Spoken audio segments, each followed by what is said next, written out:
to nobility. Ollie danced through life with frivolity.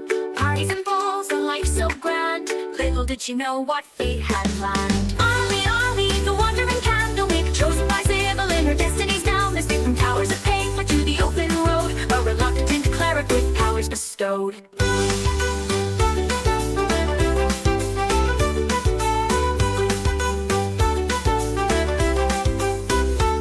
From luxury, thrust into robes, surrounded by tomes and dusty old globes. But Ollie's mind, sharp as a tack, mastered the legalese others did lack. Contracts and bylaws, she knew them all. Her litigious prowess made bureaucrats fall. In mazes of paper would she find a way to bend the rules and save the day. A holy symbol in a divine dream. Not all in the tower is as it may seem. A true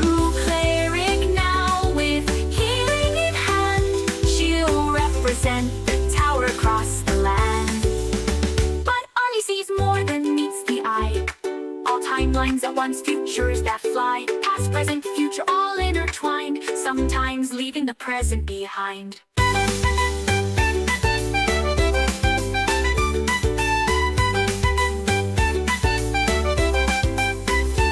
Ollie sees more than meets the eye. All timelines at once, futures that fly. Past, present, future, all intertwined, sometimes leaving the present behind.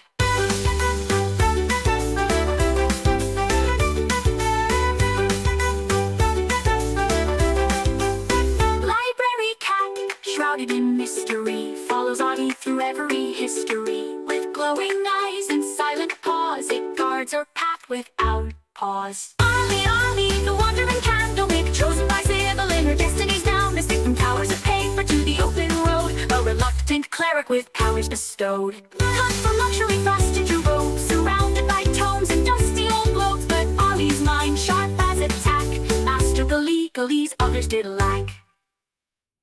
Oh, hoist up the sails, let the winds take a clip. For Thaddeus Turnpike commands his ship.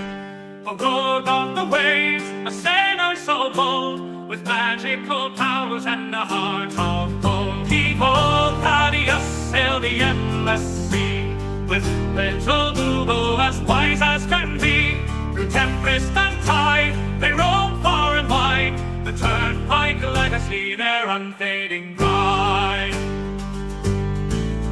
From the mighty turnpike line he hails, with a lineage of captains braving the gales. A scion of seafarers fierce and grand, with the smell on his lips and the sword in his hand. Behold, Thaddeus, master of the spell, with little Boo through heaven and hell. They dance with the stars, they flirt with the dew. Their laughter echoes in the ocean's blue.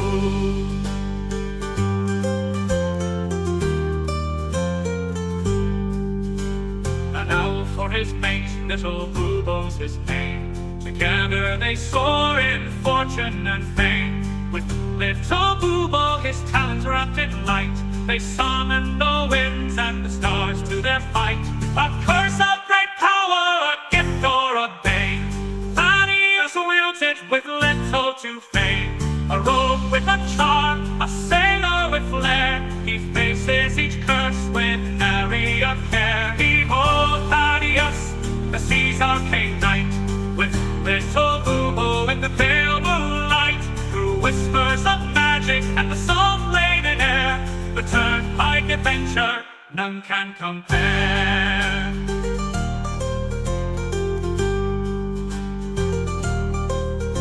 So sing of the turnpike, the legend, the tale, of Thaddeus and Boo setting sail. For where the map ends, their journeys just start. The sea's in their blood, magic in their heart.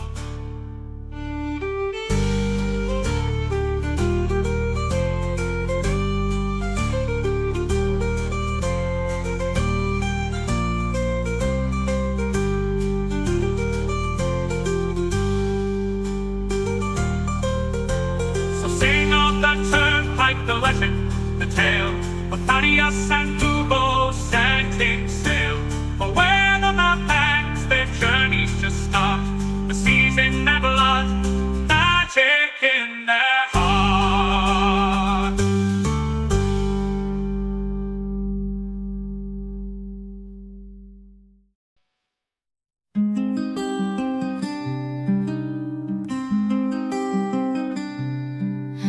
Solonia's fields a halfling stood tall, sea gray eyes a fighter's call. With Fiona's love and Angus' smile, his world was bright for a little while. Oh, Harold Grey with list in hand, a promise made, a journey planned. Each task he'll mark, each dream fulfill. For those he's lost, his heart beats still. From Zakar streets to golden fields, their family loved the greatest shield. They dreamed of wonders near and far, and on a list beneath the stars. Oh, Harold Grey with list in hand, a promise made, a journey planned. Each task he'll mark, each dream fulfill. For those he's lost, his heart beats still. Young Angus fell on distant shore, while Fiona's kiss would come no more. A drunken noble, a vengeful blade, left Harold's world in darkness laid. But from his grief a purpose born, to honor vows that he had sworn. The list unfolds a final wish, a blade resisted a gutted fish.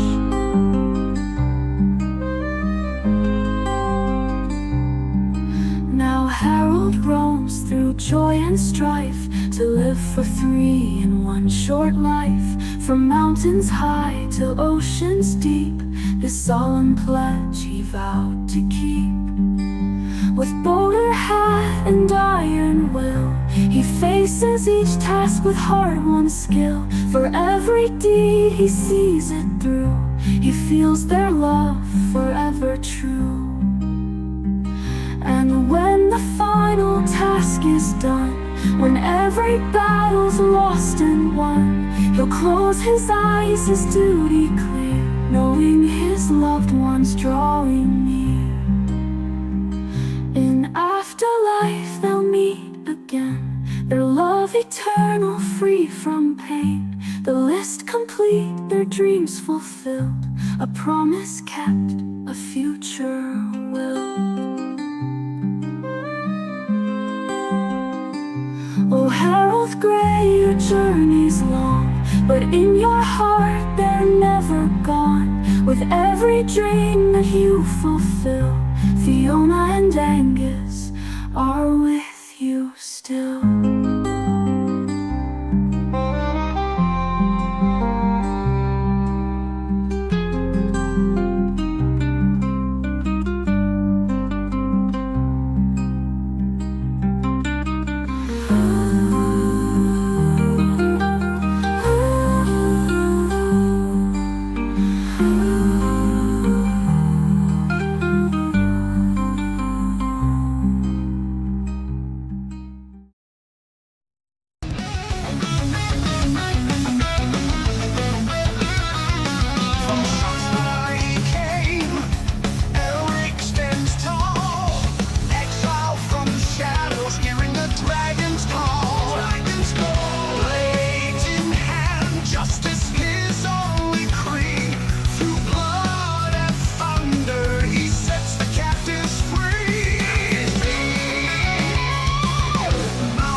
Hello. Hey guys, how you doing, team? Welcome back to You Are Legion, the D&D game where you, the audience, can join in and be part of the story as the gods themselves. Feel free to use those eternity crystals we got there in the chat on the bottom to give any character you like, PC, NPC, that includes, me, the DM, advantage or disadvantage, not to me, on any roll. Remember to write in the character you want to be touched by the gods. And my name is Coy, I think. That's right. I'm going to be your game master today, and I'm joined by some of the faces you may recognize. We have, over here, Michael Keane, playing as Halfling Harold Gray. I've been playing a little something in Season 2. What's the last thing we saw from Harold? Harold, we did some stuff. We're dungeon crawling. It wasn't that much. Welcome to the dungeon crawl. I love it. To come over quickly. I love it. As soon as my players are ready for this every week, I'm going to stop doing it.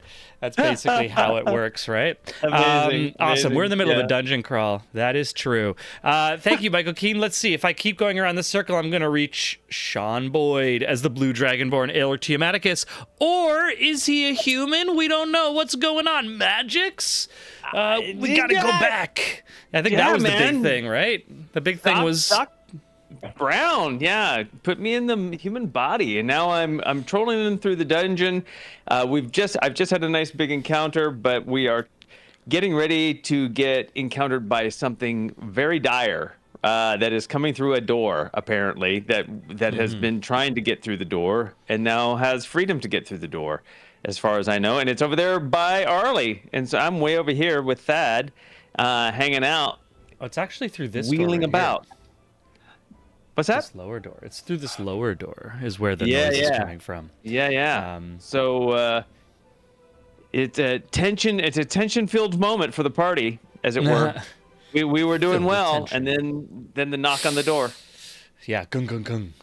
It'll be ending its surprise round, I believe, as well. And I'm gonna keep going around the circle because above me I have Sam Gilroy. I wanted to give you a middle name, but I don't know if we got a middle name for you. We'll work on it, Sam. We'll work on it. Playing. I have a real middle name, and it's Braden. Braden, Sam Braden Gilroy. I'm reading lots of names on my screen, like SBG, the Notorious, the Noble Pirate Wizard, Thaddeus Turnpike. Last we saw Thaddeus. What's he up to? Rudely trying to steal, getting into still. We finished the shield thing. We had a conversation about it, but Thad last turned a corner in his first real dungeon crawl. We were allowed to freeform and came across two elves praying and initiated the combat that we are currently in. Yeah. It all started. We are in a very dark dungeon, which is why the map is largely dark. We'll be moving over to our combat map in a second. And in the next, hopefully within about 40 minutes, we're going to have Claire joining us. She got stuck in transportation because the physical world is crazy like that. So we'll be seeing Claire join us shortly. Yes, Vikavar, the assassin was a hobgoblin, and the wizard was a... I've never said that out loud. I only read it. Sorry, I'm confusing the mythos. I believe that there was an episode where Lolith was or Lolth was mentioned. This is like this is called the Web's Edge, this dungeon that we're in, which is like for followers of Lolth. But we're finding that in our world, there's a lot of diversity in the followers of Lolth. It is not just isolated to a single species. That is going to be everyone. Welcome everyone. Let's get back into some that. Right? Diversity is important. I like that. Yeah. Good. I mean, it's just really market oriented, really. Like, you just got to open up, to larger markets. Like, you see it happen everywhere. Why would you restrict yourself to one set of worshipers? It's just, it's just rational. Diversity, evil, and inclusion. DEI. Diversity, evil, and inclusion. Yeah, that's what we're fighting right now. As our players fight diversity, evil, and inclusion. Amazing. Let's get us back into I got some music going. Is that playing? Can anyone hear? Can I hear my music? There we go. I had to turn it up on my side, guys. Sorry, so you might have to turn it down on yours. And we are coming back into combat. We're in middle of round 2. We have our hobgoblin assassin who's up next, who is then going, and then we have whatever's behind that door. At the end of round 2 is going to be Juniper's turn, and I am going to give control of Juniper. I think I will just control Juniper, but I want the players to be able to see their... we also have a chat who can control Juniper always. We always want the chat to be involved. But I just want to make sure that our party can also Big Bar in there, man. Big Bar to get that early. Heck all right, yeah. the party is now able to see her sheet as well. Okay, starting back, let me move to a combat screen here, so it's just a little easier for us to see what's going on. We're going to come back in. I got this assassin right here next to the floating ghostly image of Fiona. This is the new, what is it called again? Soul Edge. It's Fiona. It's Fiona. This is Fiona. Thank you, God. This is what Break remains my of immersion. Fiona. Don't break the immersion. You're fucking busting my balls over here. Incredible. Oh no, Vikavar, you were vindicated. Darn. All right, I don't know what happened last week, but this week we're good, right? We don't have the echo, it seems. No, there's no echo. I've already checked with him. All right. So I blame Claire. That's the only option. That's what it was. It wasn't my fault at all. Incredible. We're going to have the assassin start off with a short sword attack at the ghostly Fiona, who's right next to them. And this first roll will be an 8. So that probably doesn't hit, I'm guessing. Doesn't hit. The next is an 18. That hits. That's going to hit. And I think it's like automatic dispel, or do you want to roll damage? Yeah, it has 1 HP. 1 HP. So yeah. Slash. When Fiona disappears, because she can come right back. She has already come back once. Is it like a... What does it look like?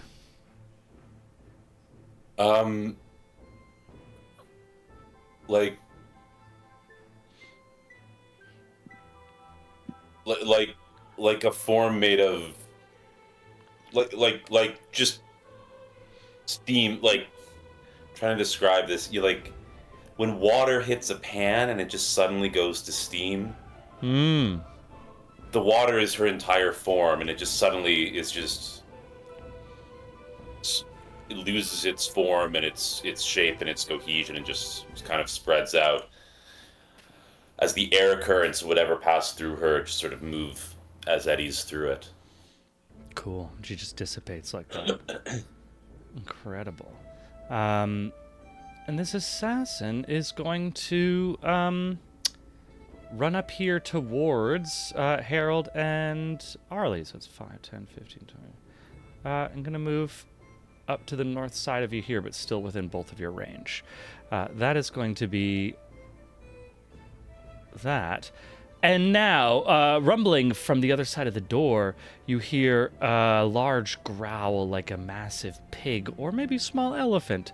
And bursting through the door, you see a large creature with the under tusks of an orc or a pig, large face. This creature is a large creature standing over 10 feet tall, closer to 12 or 15, but it's all hunched, has cloven hoofs, small little wings on its back. If anyone wants to give me a Arcana check, they can try to identify it. But it is going to run into the room, and I'm going to roll a little check to see which direction it goes. It is going to go north, up here. Point of order. When the assassin moves, it takes 2d8 damage. Oh, you're right. Good call. 2d8 So it takes 9 points of damage. 9 points of damage. Incredible. Thank you. Thank you. The deadly booming blade. Let me just check my movement that I have here.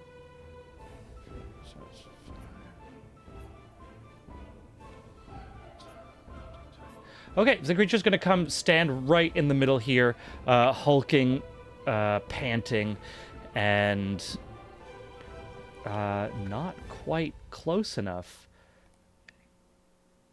to reach you roll for combat. For Arlie, for her Arcana. Arcana, yeah. So hitting at 22 on that Arcana check, buddy. Nice. A 22. 16. 16 for me. And Arlie got a 16. Amazing. Okay, everyone's rolling really well. Let me get a description here. Is it in the Fashne? It is an Elfeshne. It's exactly what that is. They feed on hatred and despair, but crave humanoid flesh above all else. They keep their larders filled with humanoids abducted from the material plane, then eat those creatures alive during elaborate feasts. Thinking of themselves as refined and cultured, they employ stained and rusted cutlery when they dine. They are grotesque demons, corpulent mockery of ape and boar, standing twice the height of a human. So we're looking at a solid, 12 feet. Feathered wings that seem to be too small for the bloated body, and the brutish figures conceal a remarkable intelligence and cunning. I am going to need everyone within 15 feet. So it is emitting a multicolored light, magically kind of glowing with some light. Anyone who can see the light within 15 feet must give me a wisdom saving throw.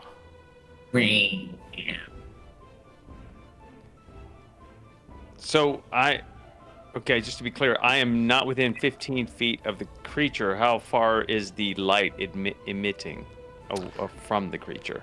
So the light will emit, like you'll be able to see the light that's emitting from it, but it's only if you're within 15 feet that you'd be affected by this effect. Okay. Oh man, I just blew a natural 20 when I'm not 15 feet. Yeah, you Oh, and I no. are good to go. I'm 17 feet away from. No, wait. No, I am. If we count, if I was the square. Nah. You're good to go, buddy. I'm right on the edge. Like you could kind of count it, but no. I think you're a little far, but you also rolled the nat 20, so you're pretty good, I think, either way. Yeah. I think when I run into it, like a chungus. Like a chungus. Did anyone roll under a 15? It was a DC 15. Arlie passed. I'm not within distance. I think the Cool. two of us are Harold at a and distance. Arlie passed. Amazing. So you steel yourself. You feel this horror nimbus kind of tickling its way into your brainstem through the strange flickering multicolored light, but you're able to take a breath, steel yourself, and remain focused, avoiding the frightened condition. That is going to be everything that it can do this turn. So we are going to continue on to Arlie. She hits the assassin. She hits the assassin. Incredible. Arlie is going to take Lightbringer, the mace, take an attack roll on the assassin, who is flanked currently by Harold, so that should give Arlie advantage on that roll. With a 21, that will hit. 9 damage to the assassin. She's only rolling well because she's not here. The assassin is looking bloodied. This assassin. Does she not get to attack a second time? Does she not have an offhand? She does not have an offhand because she normally wears a shield. Yeah, she does not have an offhand. She made her wisdom saving throw. She also made her arcana save to identify the Nalfeshni She scored a 16, I believe, which was the same as, was it Aelric? Aelric and Arlie had the same. She does it. She can taunt, right? That was something I was going to bring up, but Vikavar also has it. Does she taunt? She can taunt. She can taunt any creature that can understand her. Let's have her taunt the assassin.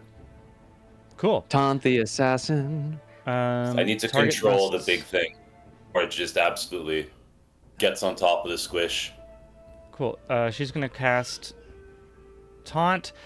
Fails its saving throw. So the assassin has been taunted by Arlie. So disadvantage on attacks that aren't against Arlie, and everyone gets advantage. Or it has a disadvantage on attack rolls other than you. Okay, so it's just that it has disadvantage on anything that isn't Arlie. That's what it is. Oh, I just noticed that I'm not in the initiative order. I think it's because we changed we got the token to get over. Oh, okay. Right? Yeah, I know that you were a 20 because you were the same as Harold.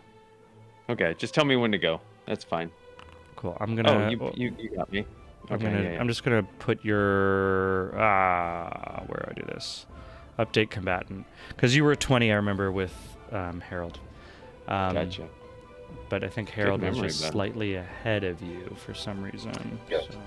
Because he's awesome. Because Harold's awesome. Boom. So she is attacked with Lightbringer. She used Taunt, and that's going to be Arlie's turn. Which brings us to the top of round 2. We have Thad, then Harold, then Aelric. Perfect. Thaddeus, take us away.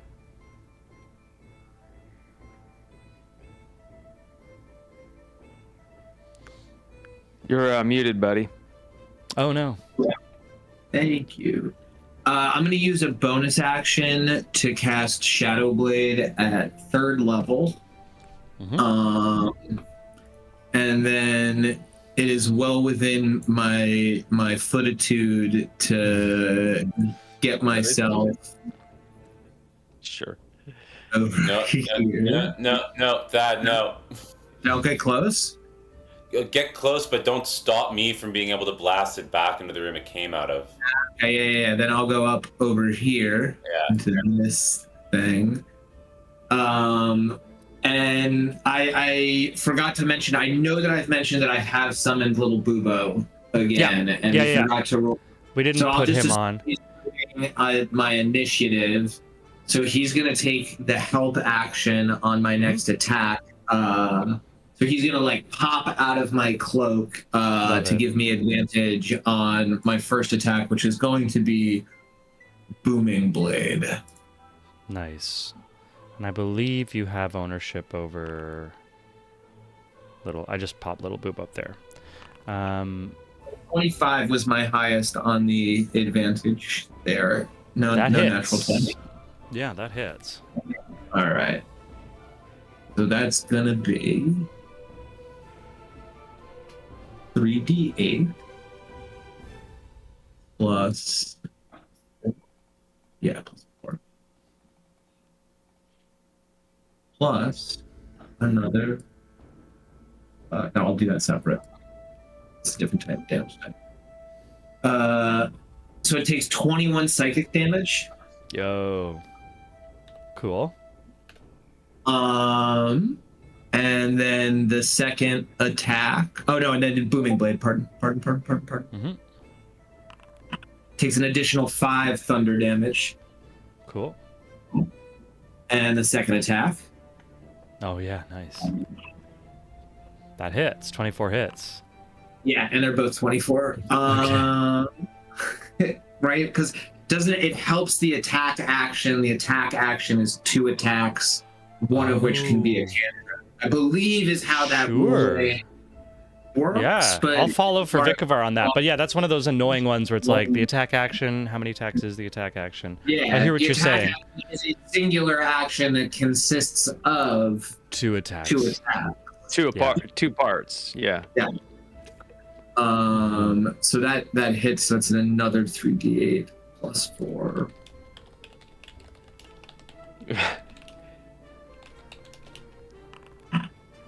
That's 20 more psychic damage. Damn, man. I after 2 games of terrible rolls, I appear to be rolling well.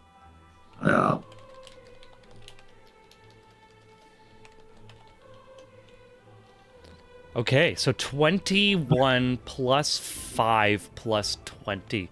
41 damage. Woo. Nice job, buddy. Vicious. Yeah. Oh, that's funny. I've been rolling my damage under Little Bubo. Little Bubo's deadly. Yeah, Little Bubo's the one doing the real damage. You're just kind of swinging wildly. And with the Booming Blade procced, and what was that? That was like only 15 feet, I think I moved to get to where I was going. Yeah. I'm making the wrong things. I'm just gonna move back like another 5 feet into that room. He still gets an attack of opportunity against you, doesn't he? I have mobility. Anything that I use the attack action against. And Clever boy. Yeah, mobile. Damn you, mobile feats. You mean when Little Bubo does a help action to give advantage to Thad's attack? Yeah, Vikavar, the question is, does it advantage to Thad's both attacks on his... Because he has 2 attacks. Singular attack. Yeah, he has an His attack action which attacking allows him a second attack. Does the Little Bubo help action apply to both of those attacks or just the one? You hit either way because your advantage was identical in that second roll, so that doesn't matter for this time.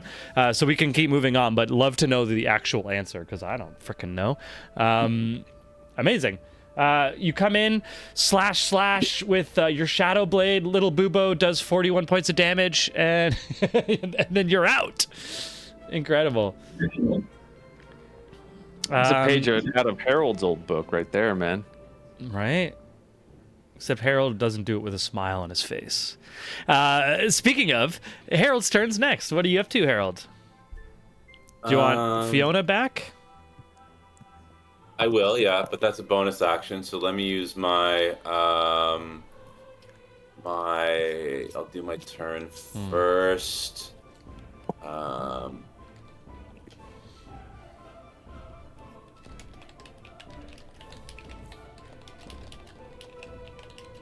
So, fighter, does action surge grant an action and a bonus action? No. Just an action. Just an action.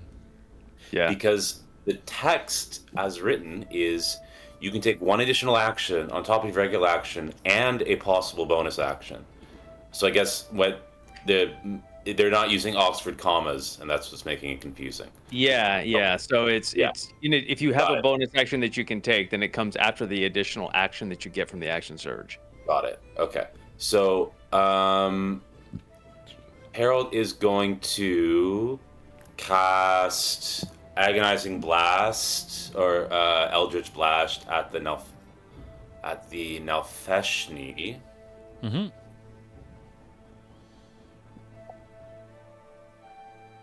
And I'll wait on that as a bonus action. Video for me for Sam and Koi is completely frozen. Can everyone else see them moving around? Oh, yeah, I can see. Okay. Yeah. Sam, are you there? Sam's there. I can see him. I'm here. Okay, great. First one does a 21 hit? It does. Okay. Second one, does a 23 hit? Yes. Okay. So he's going to be moved 20 feet backwards. Yo. Back into the room. Yeah. Cool. Let me measure from the front. Cool. Boom. Right through the door as you just came in. Yeah. Now I'm going to cast Action Surge. Mm-hmm. And I'm going to... It sucks I don't have line of sight on him anymore. but I do need to move. So I'm gonna move. He gets an attack of opportunity against me at disadvantage. The assassin? Yeah. At disadvantage, you say? Yeah, because the insult. The Harley taunt. successfully taunted him. Thank you for the reminder. That's a 18. That hits. Okay. That will be... Oh, Vikavar offers that, don't forget it takes damage from the 2 hits. I don't know what the 2 hits. Oh yeah, Yeah. I haven't resolved that yet. we haven't You're right. resolved. Okay. We haven't resolved the damage. It's going to be 9. Let me just double check here.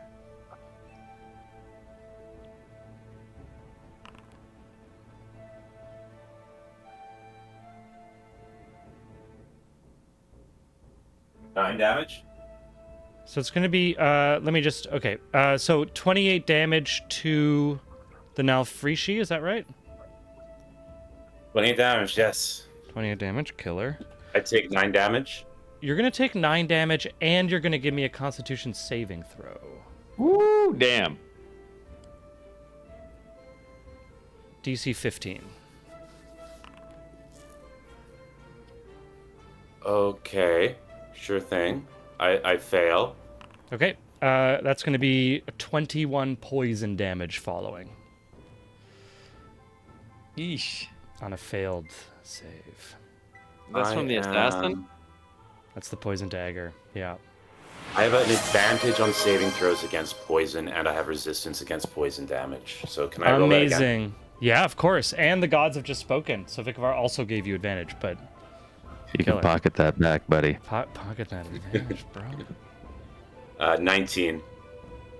19 succeeds. So you're going to take, Okay. so that's 21 halved to 10, and you're resistant, so that's 5. 5. Yeah. Yeah, so I take 14 total. Yes, 9. Yeah, 9 plus 5. Yeah, correct. Yeah. Great. Okay. And then I'm going to move here. And then here. Why can't I see through this door? Oh. Is that because... Oh, it's because the distance of your torch. Okay. I'm gonna huck my torch through the door. Okay, that's going to be technically like an attack action. So that'll be like... That's throwing mind something that. is... I Throwing can't is an blind action. fire, I guess. Okay. Let's make the most of a bad situation. Gonna summon Fiona and put her here. Mhm. I'm going to end the turn standing there. And I'm gonna fire Arcane Blast at the assassin.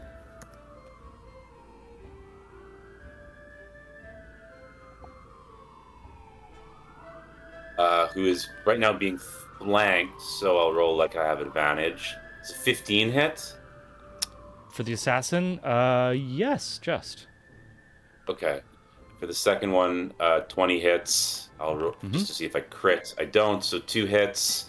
And then slash R 2d10 plus 10. I do 26 damage. Golly, man. That's so it's 2 more Eldritch Blasts. Is that what it is? Pow Yeah. 26 damage, you say. Oh, okay. What does it look like as you take out this assassin? Oh, he just gets like ragdolled 20 feet across the floor. The first shot catches just under his chin and snaps his head back at a horrible angle. And just as his body seems to be falling backwards, the second shot catches him in the sternum and just blows him backwards. It just lands already dead. Incredible. And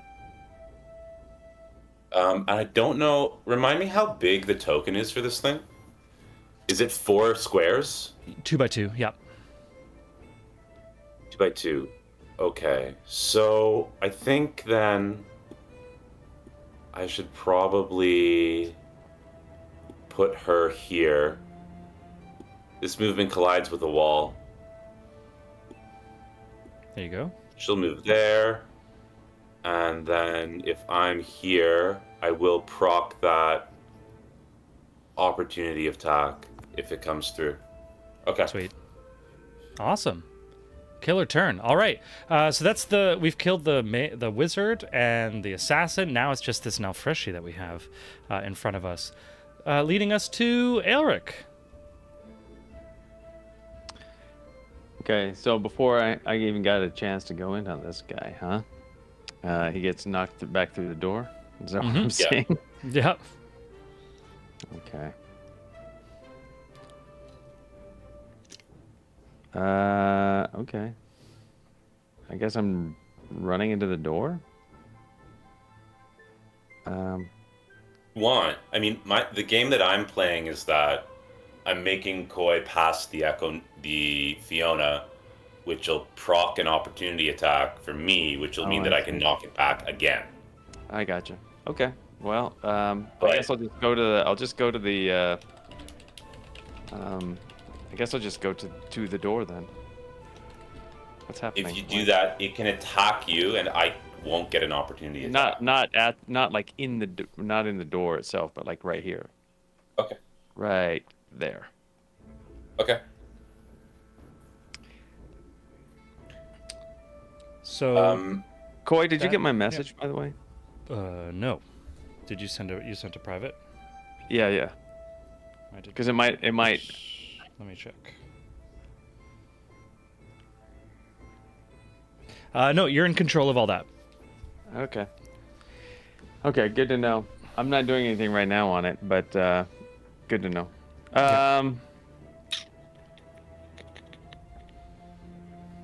So at the moment, what I'm looking at is that everyone's. Let me draw something here. From what I'm looking at, everyone's vision ends right around here. That's right. Cool. Yeah, if you have a free action, Aelric, light a torch. Yeah, all I have done so far is movement. So, okay.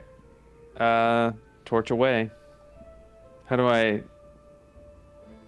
You tell Koi, and then he gives you light. Thank you. Yeah, torch away, buddy. Okay, yeah. Let me give you. I guess that's my action. I have a little thing that's supposed to work.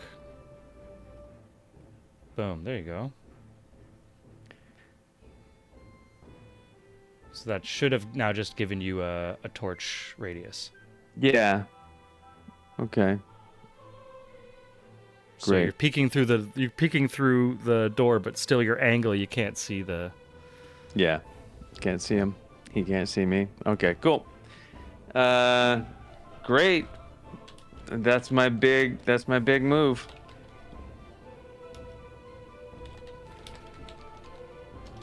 Cool. Okay, so do you want to? You haven't used an action, right? Or your action would have I been lit to my light torch. the torch. Okay. Yeah. Cool. Which brings us to the Nalfreshi's turn. Let's see.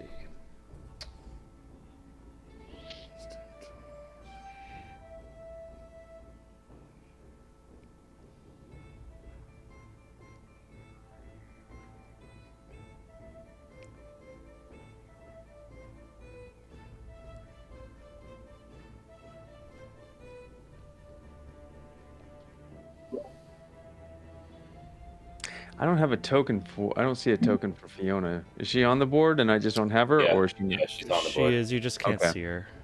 Okay. Amazing.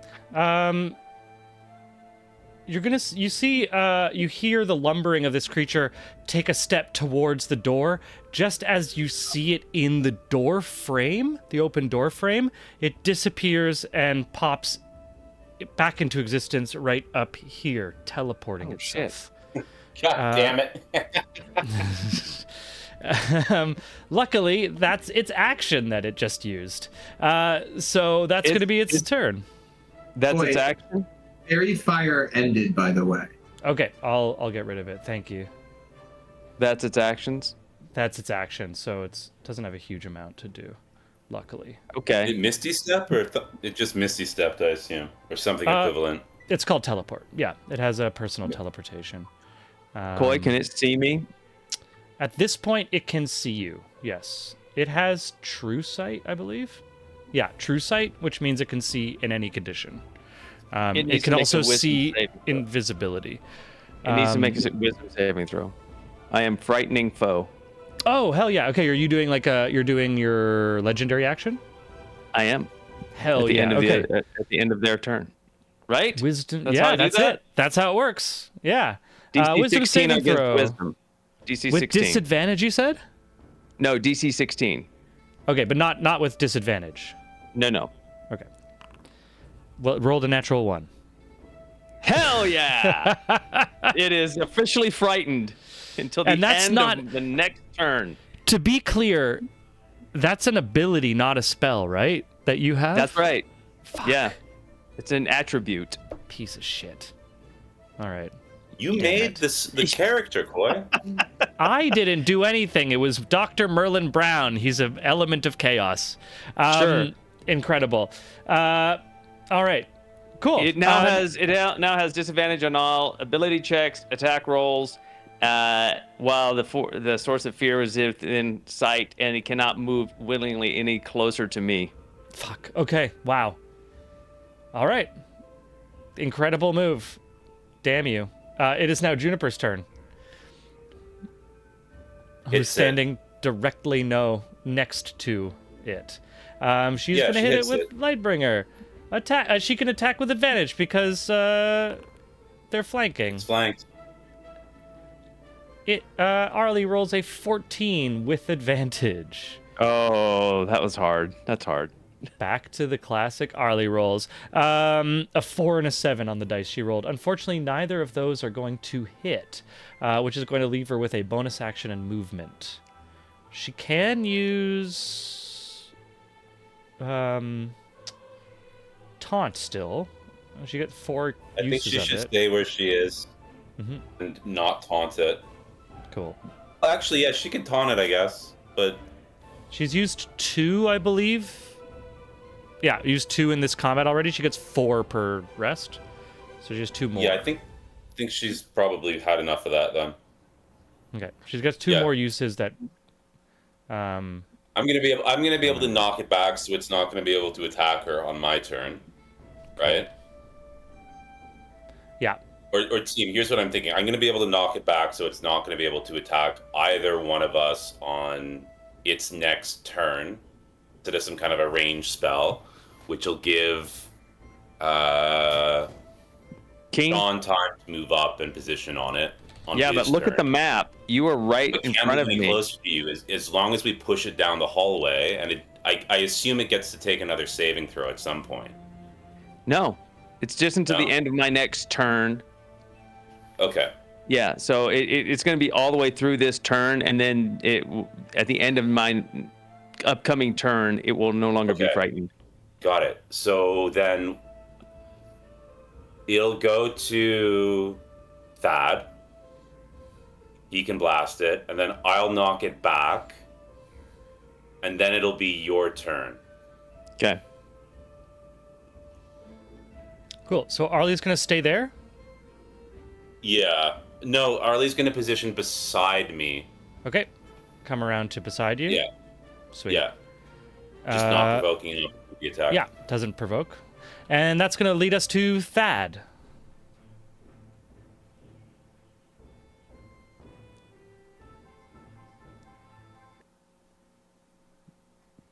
You're muted again, buddy. No. So it just teleported, right? Yep. Yeah. To that. Does that teleportation make any kind of noise or anything? Is there any kind of like? Does it bamf? Are you going to ask if it bamfs? Not even bam, bam. The Is teleportation. there any audio? Because look, from my point of view, I'm looking at my map. When I click on Thad, he can't see where. Like once it got knocked through the door, I Yeah. lost line of sight. It teleported from a lack of line of sight to another lack of place where I no longer have line of sight. So I'm just trying to think right now in the scrum. Anyway, so what I'm going to I say think is you saw it come into the door frame. I'm going to move 5, 10. Oh, okay, I see it right there now. 15, Oh, there 20, it is. 25, and I'm going to run up and I'm going to sort of kick off the rock wall in that space koi to do. Like, I ran a diagonal. I see it in front of my 2 compatriots, and I'm going to run up, bounce off the wall, and in a mid jump over Arlie's head, attack with booming blade. Love it. With little Boobo, I assume, will give you an advantage. With advantage. But I mean, it's flanked at this point too, right? So I just would have advantage. That's true. You're gonna have it no matter what. 27. 27 would hit. All right. The boom. Now for the boom. I just want you to know I'm not even burning. I could have an extra D8 if I burned a 5th level spell slot on Shadow Blade. That's 12 psychic damage. Damn. That's 6 thunder damage. 6 thunder, got you.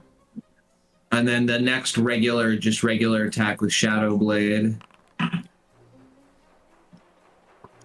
that's a natural 20.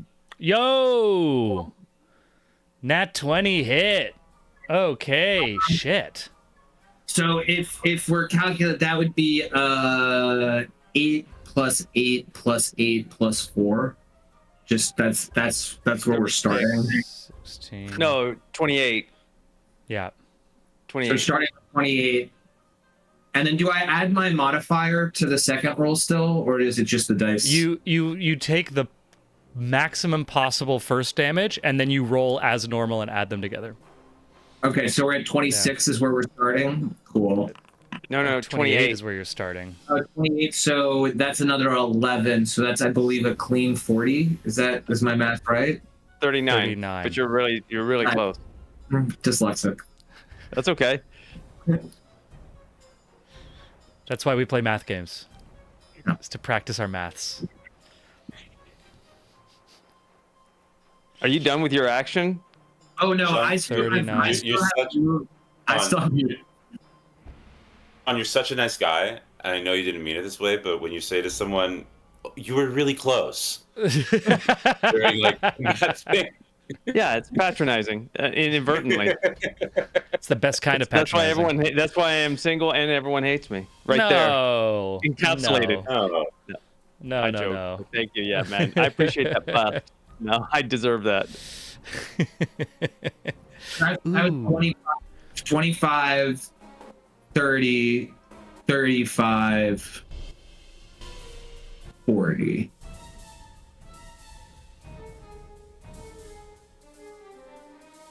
That's my turn. So it's a total of 39? Or is it what's the total? No, you got 39 damage, and then I used my full 40 feet of movement. Jesus. It's looking bloodied, I'll tell you that much. What does this crazy off-the-wall double attack craziness look like? Oh, including a critical hit. I run up thinking it's through the door, and it's sort of one of those things where I'm looking, and then when I see it's over there, I sort of curve my body weight up, and as I run up against the wall, like I come up, I bounce up against the wall, and as I hit, it's actually like the blade. This time it's my whole shadow. There's like almost like a blur effect, whereas there's one strike in the air, there's sort of just this sort of shadow after image, which does the second strike, and then everything kind of lines back up again. It's back in the wiggly, jagged shadow is back up in my hand, and I'm sort of moving back, and little Booba's sort of doing like a curve after me. Love that. I love the kind of anime second strike of like with the follow. Dungeons and Dragons physics. I actually think that Dungeons and Dragons is the perfect anime RPG. Like, if you really think about how fast everybody's moving, sometimes like, the Peasant Rail Cannon is also like another. Yeah, I'm just gonna do another 40 plus how much damage? 40 plus 27 damage. Jesus, too much damage. Incredible. It is bloodied. You're You guys are doing some very deadly stuff. It is now Harold's turn, then it's going to be Aelric's turn. Okay, I will begin by using Hexblade's Curse Okay. on this thing. Actually, you know what? I'll just cast Hex.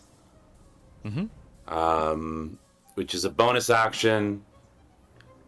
I don't want to do either of these things. Fuck's sake. Okay, Aelric might need to carry me around.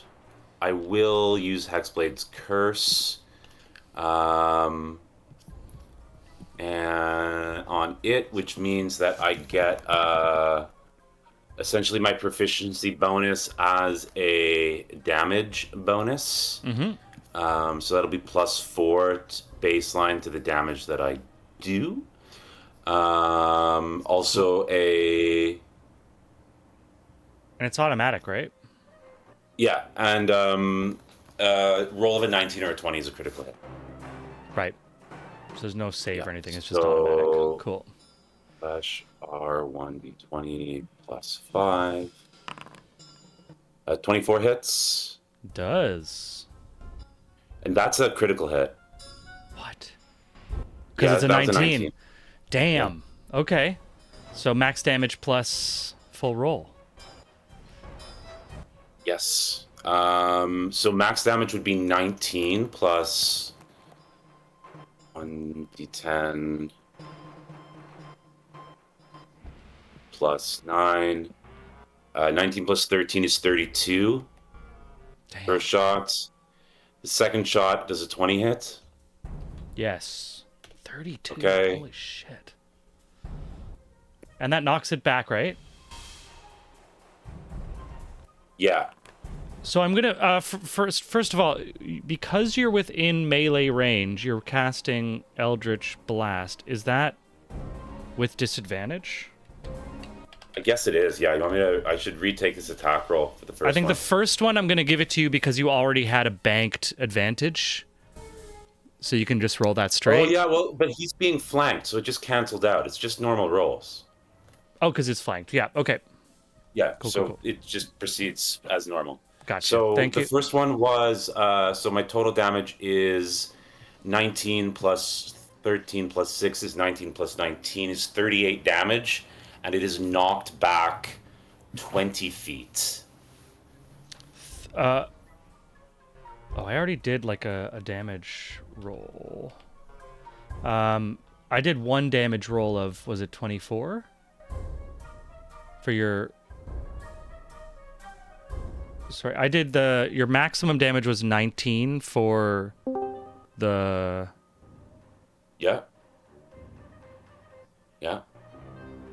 No, so your maximum damage is 19 plus a roll for your first Yeah, critical so- hit.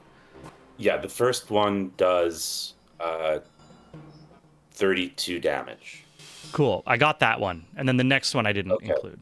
The second one does 10 damage. Crazy. Amazing. It is looking wrecked. And you knock it back 20 feet? Yeah. Wow.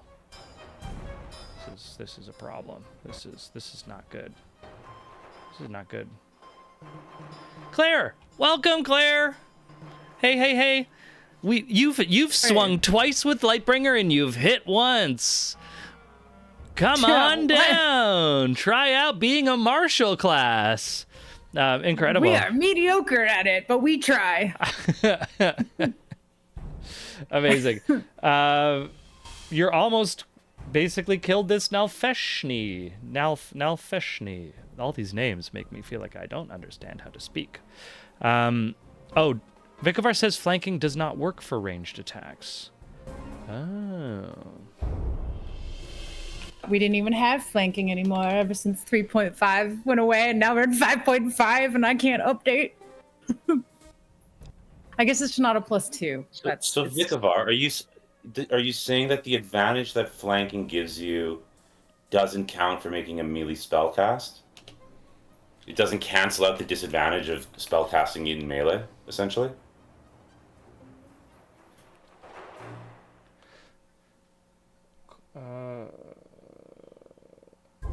Yeah, according to, I'm looking this up on Reddit, what it says is that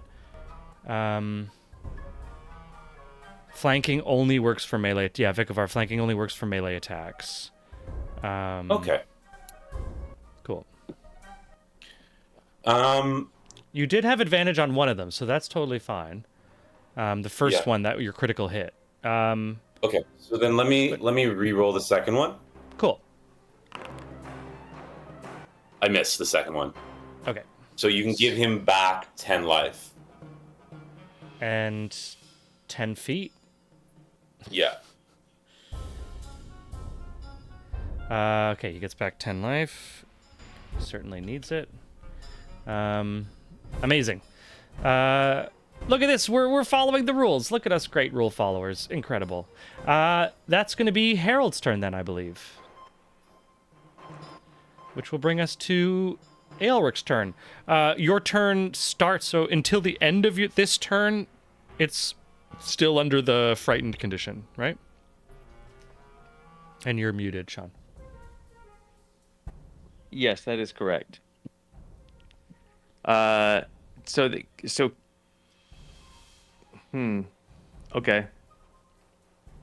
Okay. That's where I don't see where Keen is anymore in mine. Where did He's you right go? beside Keen? you. Oh, you moved. Okay.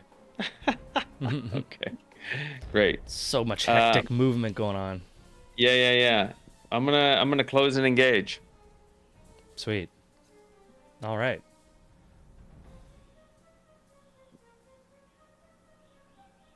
Great.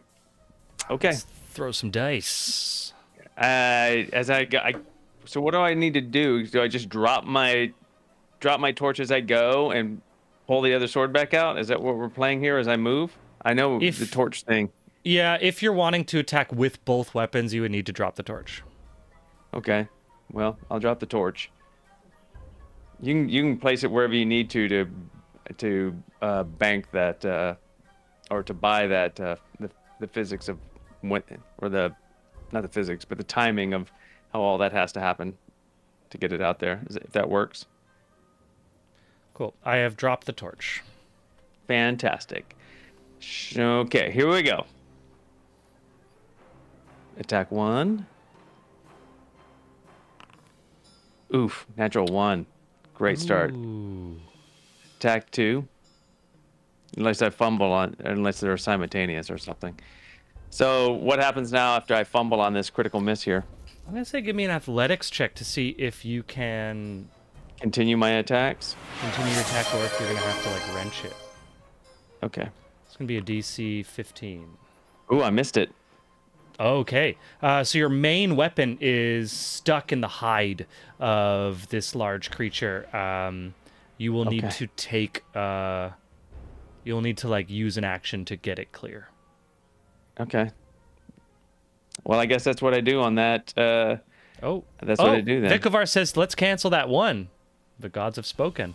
Oh my so no God. need. Vikavar, look at this, just throwing money all over the place. I love Thank it. you, Vikavar. Well, dang. Okay. I'll try. He always has so much faith about me, and I almost always let him down. I'm so sorry. Let's see if I can do better this time. Here we go. So I'm re-rolling the cancel first one. attack, correct? Yeah. Okay. Oh, that's significantly better. 25 hits. Yeah, that'll hit. Okay. And that's for a big 9 points of damage. Big 9. But now I get my second round of attacks because I've already missed the second attack on the first round. Yeah. 22 Hits. and a 24 Hits. and 8 on the first one, 7 on the second one. That's a silvered longsword, so that is That's right. not magical. So that is going to be halved to 3. 3. Oh, So 11 total on that, and then 9. So 20 points total. crazy. Okay. It is this ape pig demon with wings is bloodied. It is looking like it is on death's door or whatever death it will meet when you take it out of this world. Okay. That is going to be the end of your turn. That is going to be this creature's turn. The Nelfreshi is going to attack Aelric, who's right in front of it. Sure, why not? Why not? It's not frightened anymore. Okay. 21 is a first. That'll hit. Okay. 24, second. Will also hit. Okay. And 28 as it bites. Will also hit. All right. Woof. 10 damage, 7 damage, and 18 damage as it claws with both claws and then reaches in and bites at you with the final 18 damage. So that's going to be a total of 17 plus 18, which is, I don't know, 35. math. Come on, Sean. Or come on, Sam. Give me that math. Should Give me be that math, Sam. 35, right? We've already... Sam's looking at me like deeply insulted. He's like, we already established I'm not the math guy. The fuck? What the fuck is this? Love it. 35. Incredible. Yeah. Thank you, Vikavar. Yeah, So that's going to be brutal. 35 damage to this severely. Is that its attack? That's its multi-attack, yeah. God So dang. that's 3 separate attacks, 2 claws and a bite. Is which it- it is allowed that it- to do? Is that its turn? That's its attack turn, yeah. Great. That's what it does. Oh, Can- God. Can Harold see me? Yeah, he can. I command ally. Nice. Put this Nice. thing down. Hell yeah. What can he do with command ally? Targets one ally that I can see within 30 feet. The target makes 1 weapon attack. In reaction to the. Coach, Huh? I can throw. My can do that. weapon is a thrown weapon. I can throw it, Coach.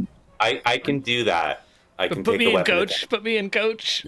I can't. I didn't know I could see you. I didn't think you were in my line of sight. That's why I didn't pick you, Sam. Ah, Sorry, buddy.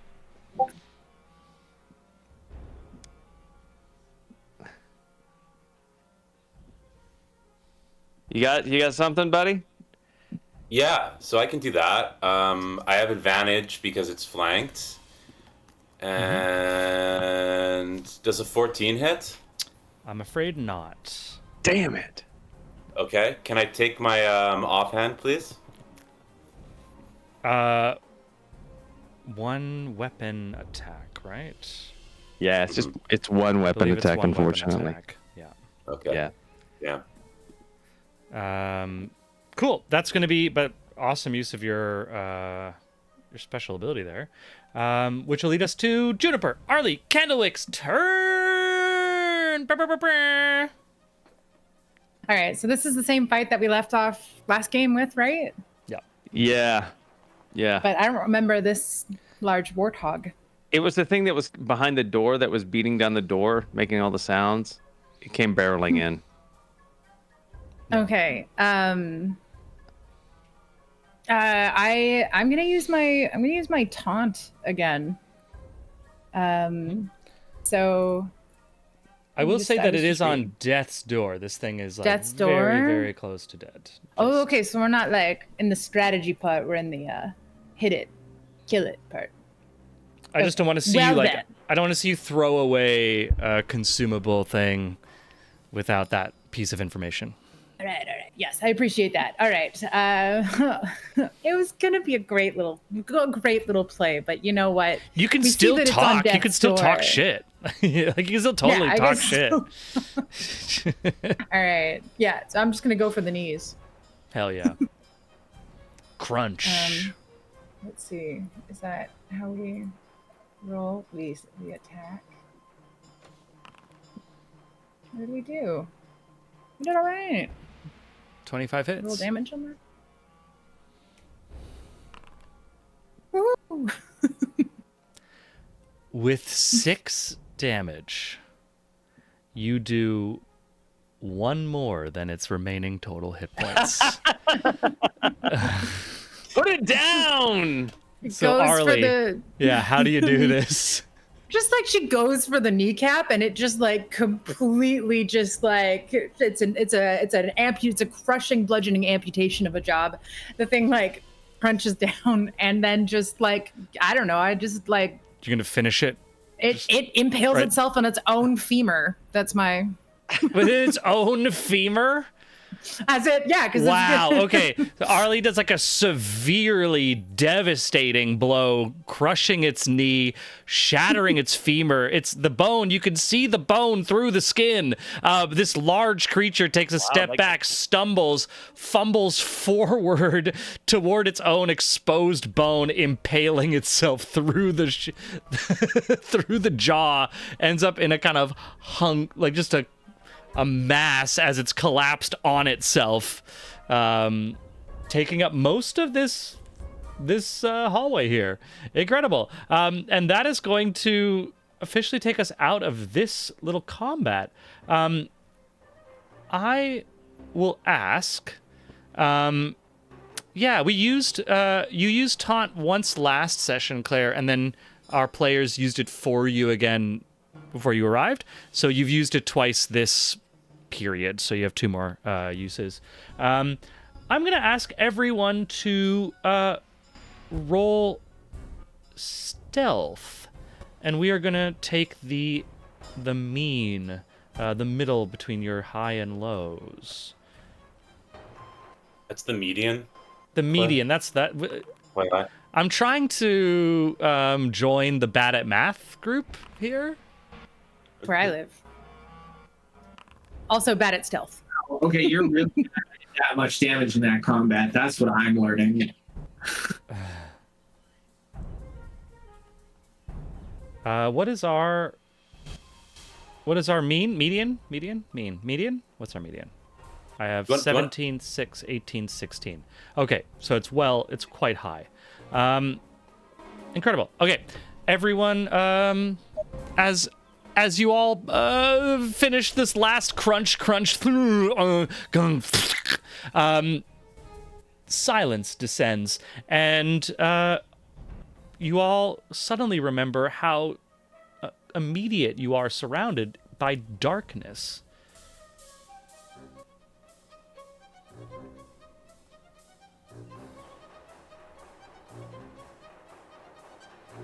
Like, what was our light source before?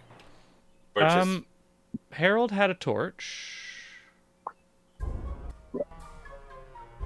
I would like to light a torch I'm not sure. so that we are not surrounded by darkness. I'd like to mutter about how mundane and humiliating it is to light a torch. Flint. Amazing. Arlie, you light a torch.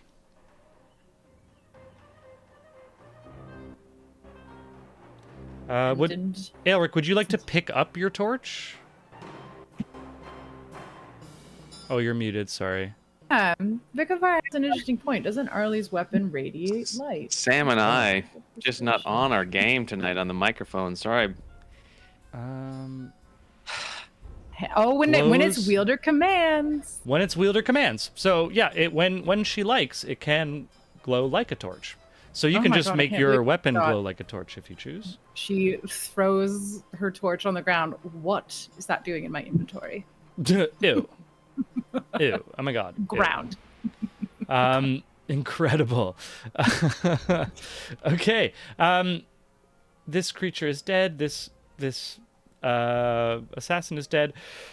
There are still 2 locked doors to the north.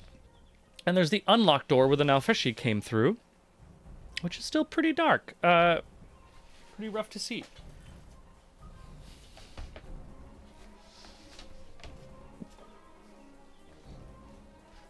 Just going through the door.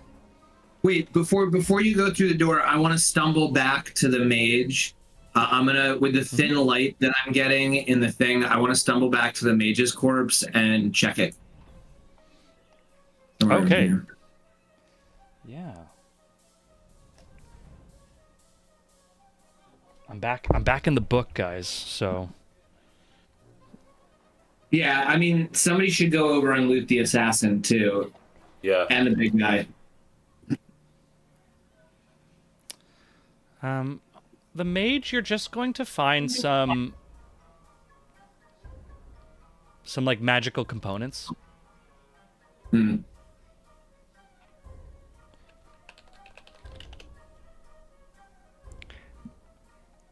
I'm making my way up to the assassin now. Arlie, you can scavenge the broken body of this thing since you did that death deal on the leg. Sure, why not? You'll be able to recover a poison short sword from the assassin.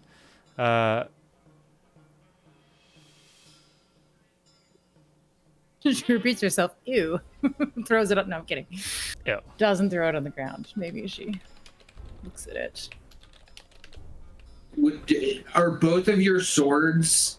Do you still have a normie weapon, Sean? Yeah, I have a silvered longsword. Well, I have a poison short sword over here if you'd like it. Is it permanently poison, like a mythical poison, or what is? Or is it just poison that's on the sword? I This am is one of looking at those- poison. This is one of those annoying things. So it's like the enemy has this weapon, and it's one of these things where it's like, so does that the exact same? Like, what is the weapon? Because the way that this is behind the curtain here, The but short sword coated in poison. short sword coated in poison, which would mean that it's not like a magical poison. Yeah, I leave it with the corpse. Cool. I like the way Can you I, were thinking, though, buddy. Koi, can I do a Yeah. token move?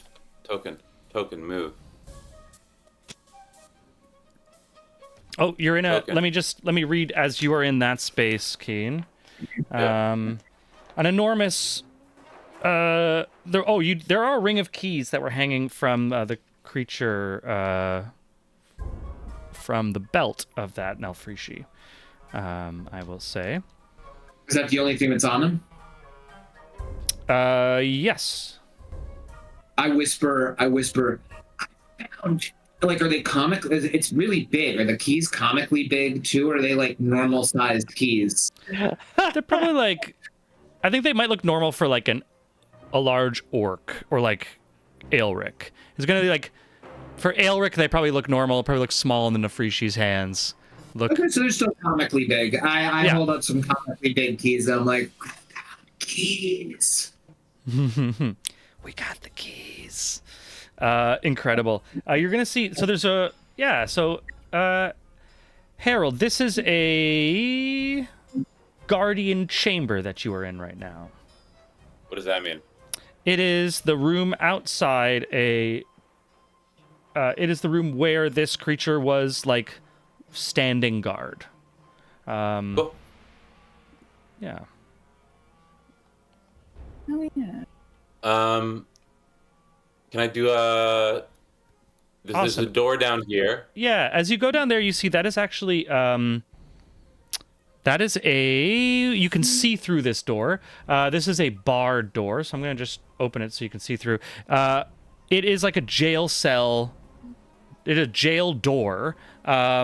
Within it, there's like the holding cells in beyond that jail cell. You can hear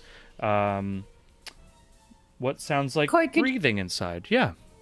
Could you would you be able to move the map just to the, I mean, I'm looking at the stream, just to the left so our viewers can like see what Keen sees? I can't see what Keen sees Yeah, of because I'm course. not you there, go. but course. yeah. Happily, happily. so It Harold is moved going- again. So Harold, going to go back to the group and just report back what he sees. There's some jails down there. Sounds like there's life inside of them. I found keys. You beat me to the punch. I was about to say, Dad found keys. All right, well, shall we go for a looky-loo? I guess we don't want to explore the northern part of this cavern a little bit before we commit to the south? The tactical things that I've read, technically we should do that bit before the bit with the doors. But aren't you the captain, Thaddeus? If Or maybe if it doesn't there's count once we're someone- not on the boat. There's someone rotting in a prison cell. I'd rather check it out sooner than later. Harold All right, makes a good point. it's a good argument. Let's. All right, sure. Amazing. I'll stay here outside the door and make sure nothing from the north part of the. Okay. And Harold will also indicate to you, that like I haven't explored down this part of the hallway, right? So like there could be other creatures down there. You should just be aware of that. Yeah. What is So- this? I'm going to put Arlie in front of it. What is this bench or wall or what am I looking at? What's that rectangle? I'm not quite sure what that is actually. It's like a rectangle. It's not a Decorative. really good description. It's a 15-foot long bench that could sit a 12-foot tall creature, I would assume. Yeah. There you go. Sorry, Harold. I gave you a better torch just now, Harold. Yeah, it's probably what it is, right? Yeah. Oh, no. Okay. The holding cells down here, southwest. 4 jail cells are arrayed along the south wall of this cavern. The keys do open the door. Yes. Okay. The first cell holds a cyclops. The second holds a dead elf. The third holds a bugbear slumped against a bench. And the fourth holds a hunched gray-skinned figure in robes. A worn chest sits along the room's northwest wall. Leaning against it, or next to it, is a giant size club.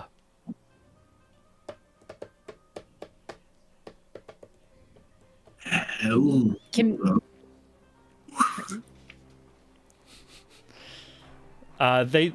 Both the gray-skinned figure in robes and the Cyclops look up to you walking in with torches. A burly Cyclops sits on a bench in their cell, shackled to the walls by hands and legs. She holds her head in her hands, looking defeated. Wow.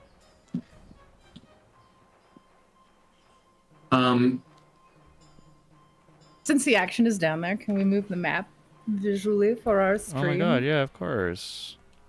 Harold, Just because we've got all these beautiful tokens, Right? will we pull away with these prisoners? Do you think you could mage hand that chest in the corner for traps?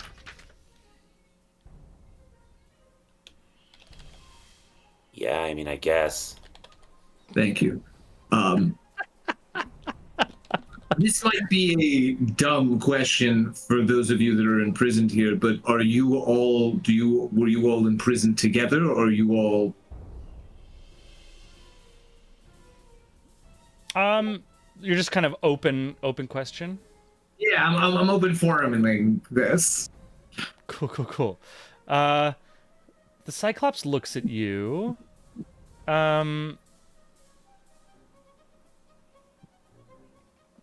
And the gray-skinned figure looks at you. And neither respond. Do either of you speak common? No response. All right, hold on. I'm gonna cycle through. I'm gonna try Gnomish next. I start speaking Gnomish. Do they respond to Gnomish? Nothing. Arlie's gonna parrot everything that Thad does, but like in a slightly different dialect, just to make sure. I'm love kidding. it. She doesn't know everything. I love but it. if she does, she makes a Just guess. slower. You're just gonna play right into That's the trope amazing. and just go slower. I flip into Sylvan. Nope. Kinderspeak. Nope. Infernal. Infernal? Nope. Can I do a medicine check and see if they're conscious? Like, I know I can't. I'm not going up for like first aid, but like just 100% the Cyclops a looks- in the first cell and the gray cloaked figure in the fourth cell, fully awake, looking at you. Whoever's in the room. There's a dead elf in between them, and Okay. that one's dead. I can and tell another that. creature that's like slumped over that hasn't been moving. Yeah. I've got an idea. All right. Don't touch anything. I'm gonna run back to the big guard that we killed, Koi. Yeah. And Arlie basically blew its leg off, right? Shattered its femur, which then went through the skin and impaled itself in the brain pan. Yeah. Okay. It's got all its other limbs. Yeah. I don't know what you want. I don't know. I'm gonna grab its leg that's been chopped off and just like carry it back into the room, and then very unceremoniously dump it on the ground in front of us. And just say, now I'm tempted to let you both go. However, I want you to know, if you attack us, we will very quickly kill you. Understood? Incredible. Roll me a perception check with disadvantage. Or not a perception, a persuasion check. This is going to be against... 20 plus... 9.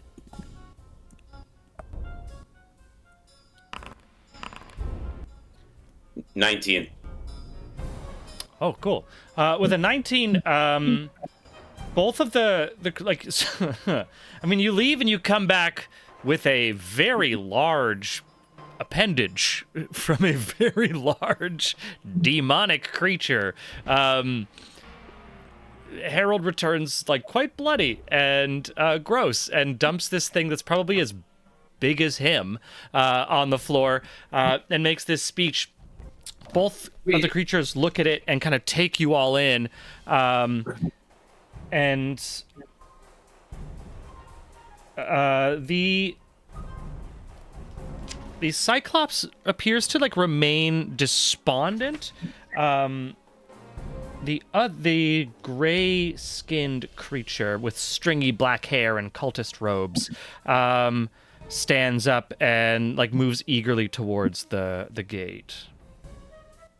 Before I let anybody out of a cell, I would like to check the chest, and I walk over to the cell that has the dead elf in it, and I would like to figure out what key gets me into the cell with the dead elf. Amazing. Which one would you want to do first?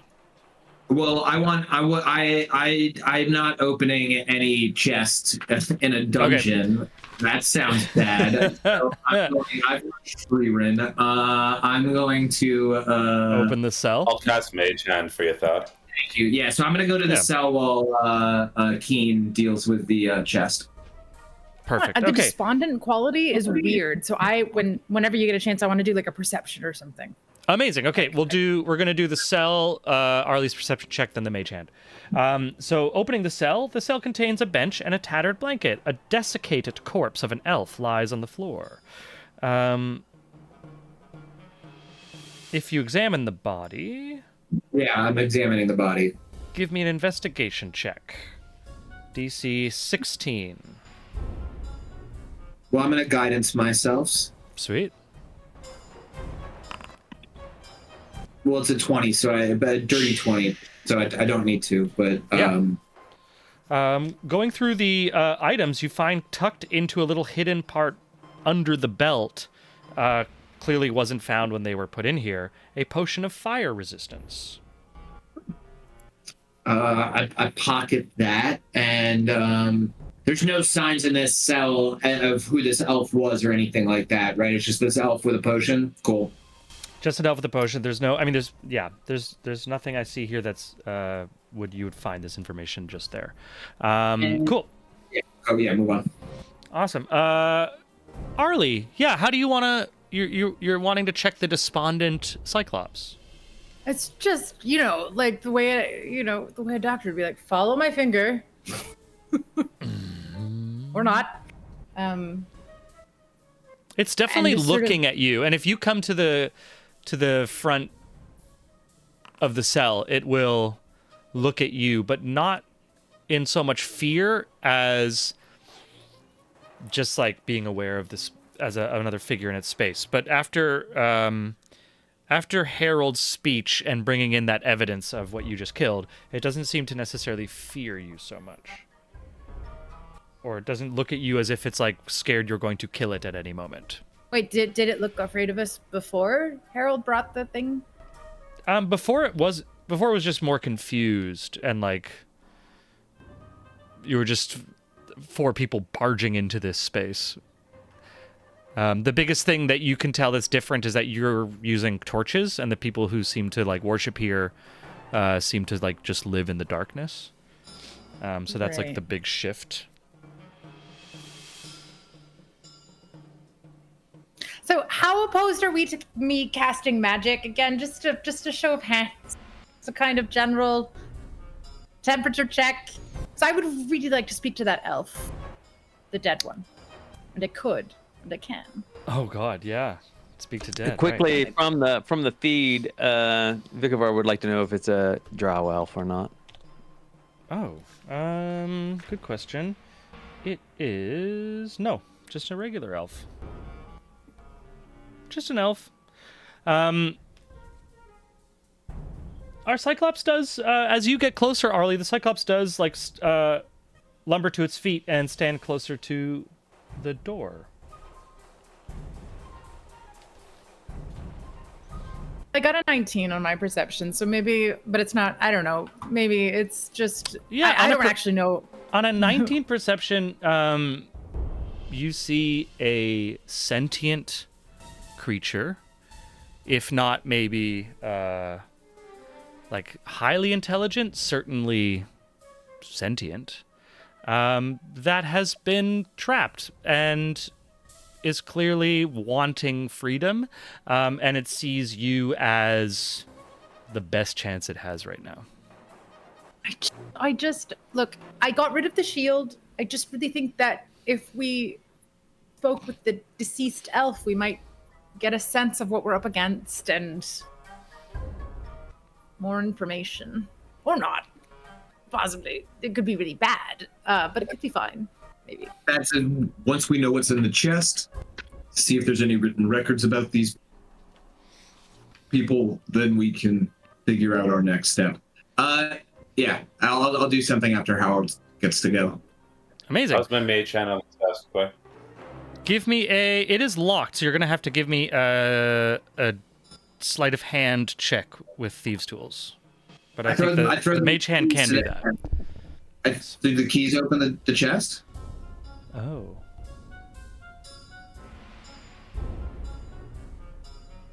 You know what? It makes sense that it would. Yeah. Yeah, I throw the keys. After I open up the cell door, I throw the keys in the general direction of where I think the mage hand is. Whether or not it's slick and it catches it, or it has to pick it up off the ground, I don't know.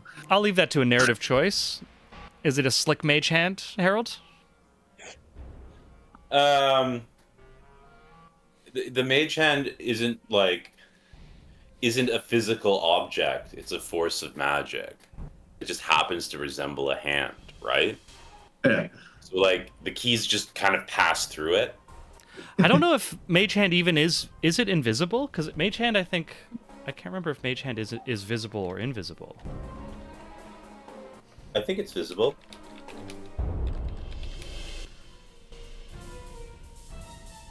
But it doesn't have to be. I pick up the keys. Open the chest. Yeah. Pick it up, open the chest. There doesn't seem to be any no traps or triggered. Inside you find a dagger, a long sword, seemingly recently confiscated. But they appear elvish in make. And next to the chest is a large, giant-sized club, which cannot fit in said chest. You can try to, if you want to give me a...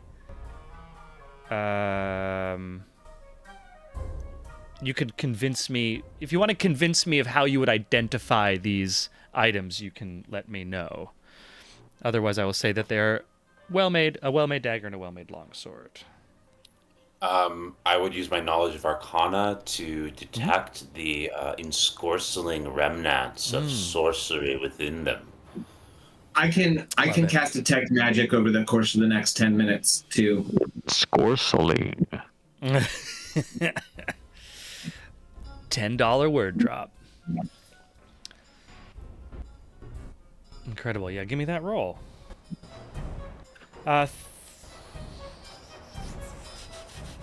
What's the general lore about Cyclopses on Kryn? Jeebus. Well, we're going beyond kind of Kryn at this point. Like the boundaries are breaking down. So we're in the Shadowfell, which from that Right. we could connect to other places. So, but what would I associate with a Cyclops? I guess, even if this is not a Kryn, have I seen a Cyclops? But is it a giant with an eye? In One Kryn, singular eye? in Kryn, they're like they're like a breed of hill giant. With either one eye or two sets of or two eyes in a single socket. They usually have very bad vision, good hearing. Kryn, they're normally known as highly intelligent, but lonely creatures that will live by themselves or in mated pairs. Keen comes back, you can tell him what his role was. I just wanted to know before we go. Right. Yeah. I'm familiar. Keith's finding is familiar. I I didn't see his role. Can I look at the Grayskin man? Can I get like a closer inspection? Yeah. You also Grayskin mentioned man. cultist robes, and I want to see if I recognize anything about the cult or anything about this weird humanoid. For sure. These are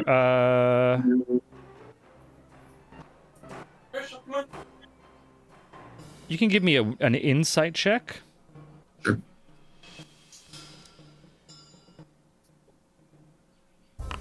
No, it's a 3. Okay. I'll say that you can recognize the robes as cultist robes that would be appropriate for followers here. But they seem to have been placed in jail, so whether they're like being punished, they were cultists who have been punished, or whether they're like they were imposters, or like whatever reason has led them into this jail cell is unclear. Gray-skinned creature with dark black hair, cultist robes. This is a Grimlock, if you've ever encountered. Clearly, with a 3, I've never encountered a Grimlock before.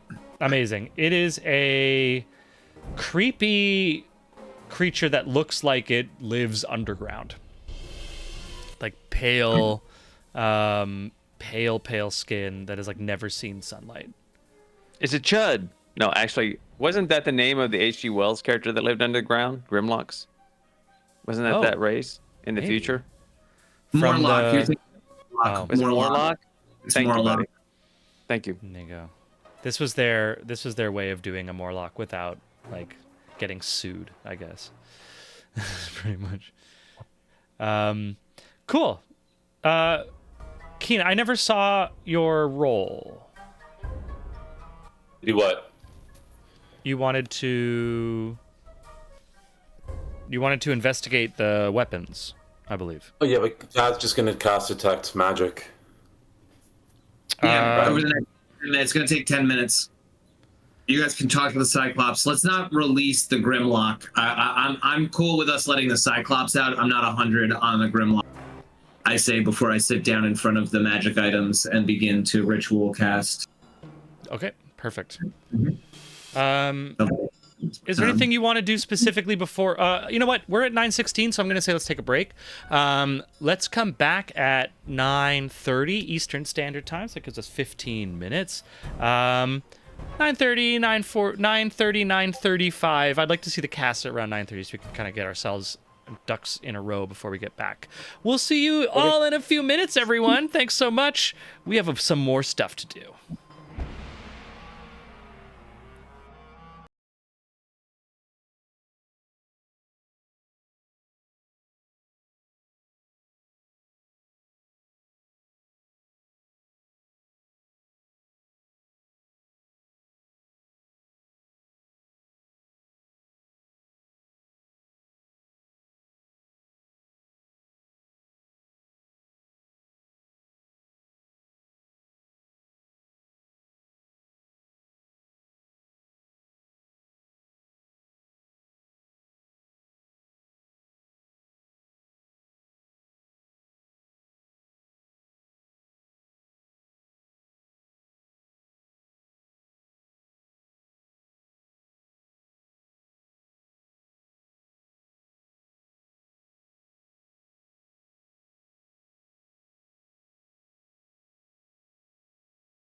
nobility. Ollie dance through life with frivolity. Parties and balls, a life so grand. Little did she know what fate had planned. Ollie, Ollie, the wandering candlewick, chosen by Sybil in her destiny's now. Mystic from towers of paper to the open road, a reluctant cleric with powers bestowed.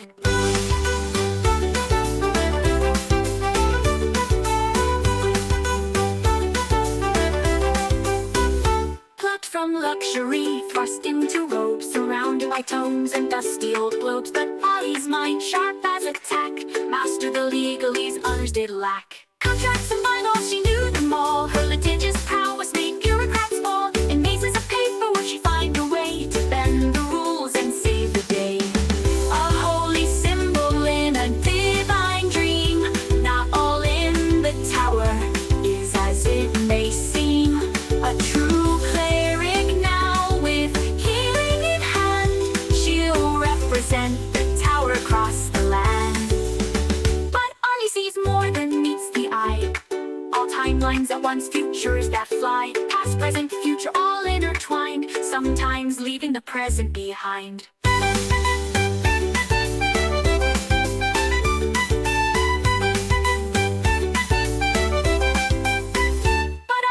More than meets the eye. All timelines at once, futures that fly. Past, present, future, all intertwined, sometimes leaving the present behind.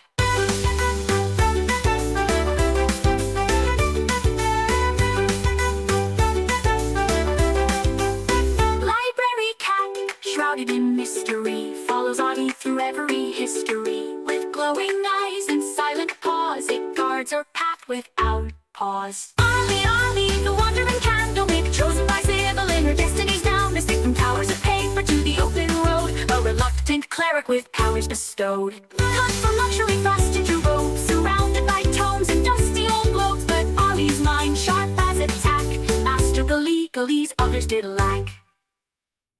Oh, hoist up the sails, let the winds take a clip. For Thaddeus Turnpike commands his ship.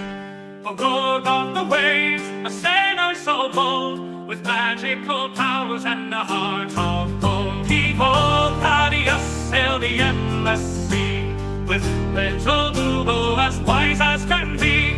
Through tempest and tide, they roam far and wide, the Turnpike legacy, their unfading pride. From the mighty Turnpike line he hails, with a lineage of captains braving the gales. A scion of seafarers fierce and grand, with the spell on his lips and the sword in his hand. Behold, Thaddeus, master of the spell, with little Boobo through heaven and hell. They dance with the stars, they flirt with the dew, their laughter echoes in the ocean's blue.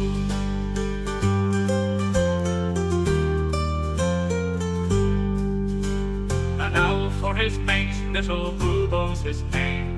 Together they soar in fortune and fame. With little Boobo, his talents wrapped in light, they summon the winds and the stars to their fight.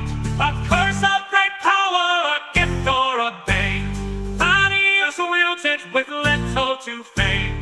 A rogue with a charm, a sailor with flair, he faces each curse with nary a care. Behold, Thaddeus, the sea's arcane knight, with little Boobo in the pale moonlight.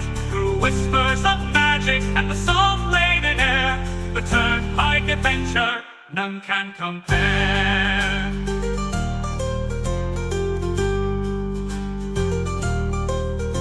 So sing of the Turnpike, the legend, the tale, of Thaddeus and Boobo setting sail.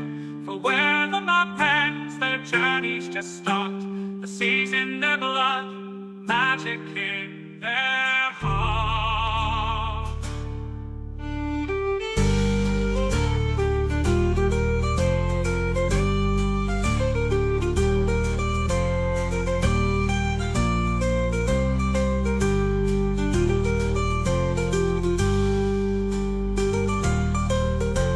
So sing of that Turnpike, the legend, the tale, of Thaddeus and Boobo setting sail. For where the map ends, their journey's just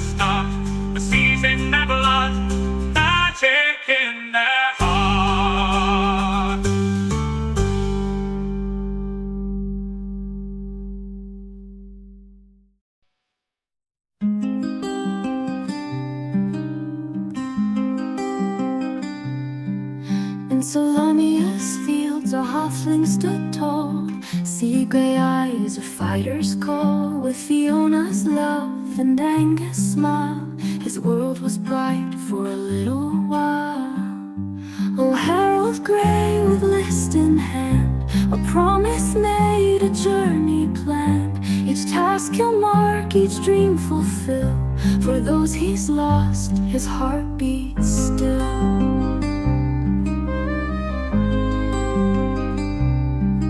From Zakar streets to golden fields, their family loved the greatest shield. They dreamed of wonders near and far, penned on a list beneath the stars. Oh, Harold Grey with list in hand, a promise made, a journey planned. Each task he'll mark, each dream fulfill. For those he's lost, his heart beats still.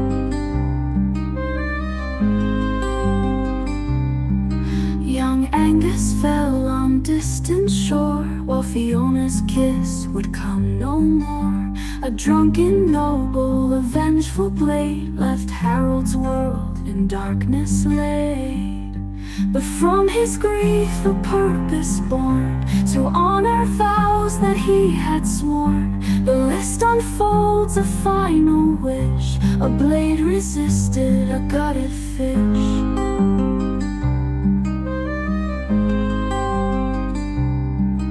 Now Harold roams through joy and strife, to live for three in one short life. From mountains high to oceans deep, this solemn pledge he vowed to keep.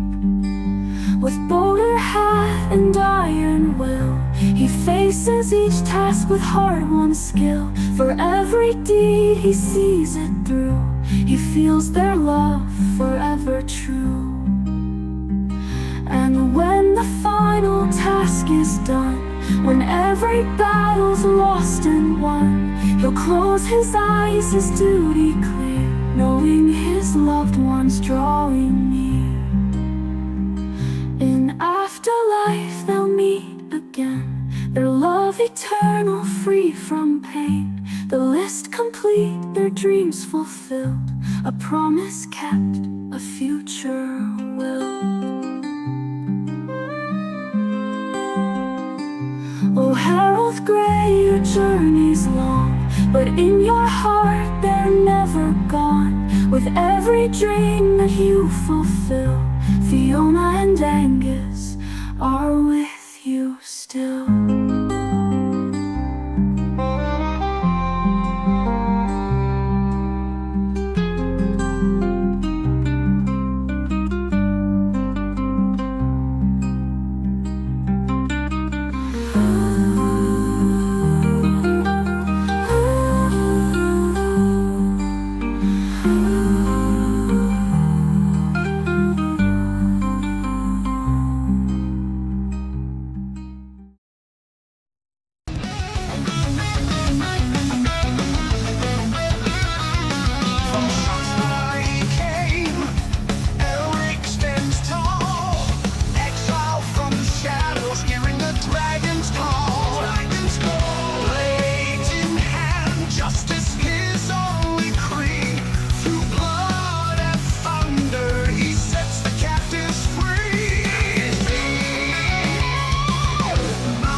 Gotcha. Gotcha. We're back. That's right. Great segue, Koi. I just want Twitch to know what a great segue Koi just made. It wasn't forced or awkward at all. And we'll never know whether Keen's telling the truth or not, which is one of Michael's greatest strengths. Is he fucking with me or is he sincere? You'll never know. Amazing. Let's get back into our game here. I'm sorry, Vikavar. That's only for our premium subscribers, I guess, or for whenever Keen wants to just reveal it. You're close. You're so close. We were about to potentially open the door, holding cell A, which contains our Cyclops. That's where I left everyone. Before that, no, I believe Claire was about to do magic and Arlie has taken a temperature check of the party twice now. Arlie gave up her shield Mm-hmm. and has been strategically speaking, if we could talk to this dead elf. Pretty useful. So my question, Arlie, is how are you casting? I think you might be able to cast using components directly. And I'm not going to mess with you and be like, you didn't say you took components. You totally could have if you were preparing. You can happily say that you did. But without your holy symbol, which is normally the magical focus. So I'm just for dramatic purposes, wondering how you're casting the magic. Not to say you're not allowed to. You totally still can cast the spell. Components on this one. 5 components. I just want whatever goofiness I roleplay to be grounded in. Yes, what is the material? Burning incense. Okay, so Arlie is just gonna it's a spell that takes 10 minutes to cast, Speak with the Dead. So Arlie is just while the mage hand business is going on and while people are searching things, Arlie's just gonna start burning some incense in front of the dead elf cell. Cool. And she is just gonna go about this ritual kind of subtly, waiting to see if she gets interrupted by any of her party members. Thad's doing his also, own 10 minutes is kind of a long time, so we fully might try to move on before, and then she's just not gonna come back. Thad's doing a ritual himself. So yeah, Thad's also doing. I'm outside the room. I don't even know what's going on. I'm out in the hallway. It's staying vigilant. I fully Arlie has looked side-eyed looked at Thad multiple times. There's somatics. I'm not doing this secretly. I'm not doing this secretly. Everyone sees I'm doing this. I'm so transparent. I'm such a team player. I don't know what the version of the Zivelin side, the branches, knowledge. I don't know. But yeah, it's theatrical. Yeah, cool. So I'm gonna say, give me a D20 roll, Claire, for casting your magic. Okay. For chaos. Put a little bit of chaos in. Incredible. After 10 minutes, Thad, you are able to cast the Detect Magic spell, and Arlie, you're able to cast the Speak with Dead spell. I'm going to start with Thad because he was the one who began his ritual first. Thad, the effects of Detect Magic. How does that read? Let's see. Sense the presence of magic within 30 feet of you. If you sense magic in this way, you can use your action to see a faint aura around creature or object that bears magic, and you learn its school of magic, if any. Cool. The weapons in front of you have a magical aura. All right, quick. I have both Identify and Detect Magic. I'm in Identify. Yeah, you're going to do Identify? Yeah, it's on me. I'm sorry. I said both are on my sheet. I just said the wrong one. That's on me. I could. Makes total sense. No, I would have expected Identify. It makes more sense. But cool. You identify a +1 magical dagger. This is a magical +1 dagger. You identify the longsword as a +1 longsword. And you identify the great club This is a giant-sized great club. This is a +2 great club that resizes to serve its wielder.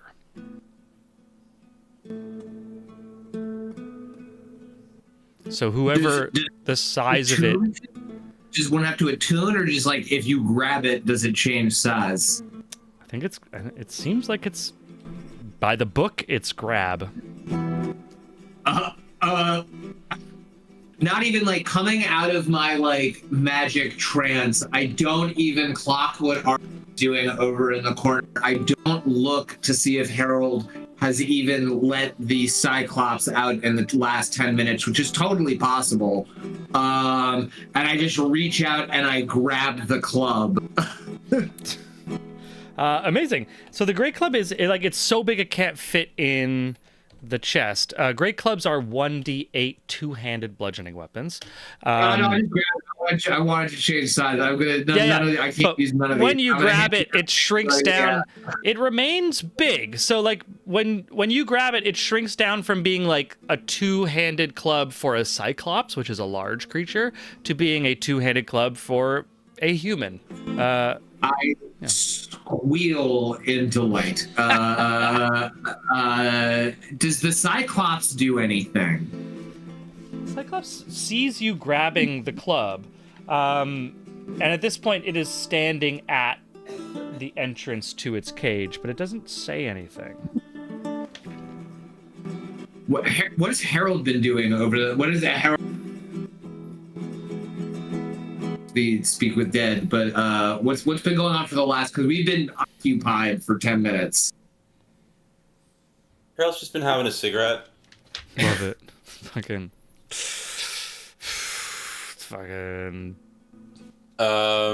Love it. Harold's gonna look at that and say, you know, I think not sure if any of us really need clubs, and I got a good idea of who that belongs to.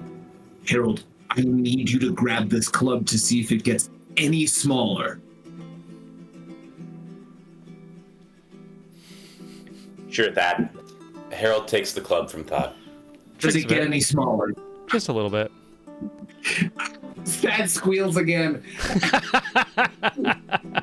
Let's see what this does. Harold goes to the Cyclops' cell and passes the club, now small, through the cell bars. Oh, incredible. The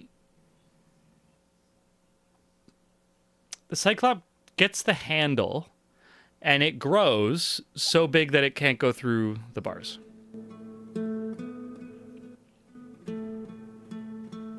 I could have told you that would have happened, but do you understand how competent an artificer would have to be in order to get an enchantment that untouched, not even an attunement? Most magical objects require time and communion in order for them to work out. I love this. While the boys are playing with their new toy, Arlie, the boys are playing with a magical stick. This is, whether it's fantasy or real world, it doesn't matter where you're from, what you do, what language you speak. A boy and a good stick, they'll be happy for hours. So while the boys are playing with their new stick, Arlie, you cast Speak with the Dead. You have 5 questions. For anyone who's seen the Dungeons and Dragons movie, right, where the dead just kind of sits up. I've never run a Speak with Dead anything as a player or a DM, so this is, welcome to... You're popping my Speak with Dead cherry. Go for it, Arlie. What questions do you want to ask? Well, okay, I just spilled this bubbly water on my keyboard, but I like what Vikavar said, but I can't type to him that I appreciated that input. Do you need to clean your keyboard because it's full of water? I spilled it. I had to turn it off. It got Okay. wet. Okay. It's liquidy, so I can't type. I'm just saying that. I'm just saying I'm looking in the chat, and I really like the question that Vikavar. We're here to find something, so perhaps asking in that general direction is useful. But I can't type. Okay. So first question. My first question. Let's see. Yeah, my first question is going to be, how did you die?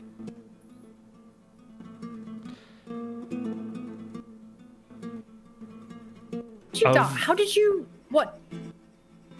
Unless he has like a stake through it, like if he's impaled visibly or is like decapitated, then I would like to not ask that question. No, I mean this is like it's they say desiccated, so it's been like it's a body that's lost all of its liquid, so even like hard to fully identify. Not specifically missing like limbs. But how did you die? I died of my wounds. Is that its voice, Koi? Oh, I'm sorry. Am I Mr. Voice Guy now? Do I have to always do voice? Of a desiccated Is corpse, Koi? that the voice of a desiccated corpse? Fancy microphone for. All right. Damn it. Well, let's see. It is an elf. That was really close, buddy. That was really close, buddy. But I think so supportive, Sean. I love it. So I helpful. think some people in this room have been to drama school. That was so great. You just work those fricatives. I died of my wounds.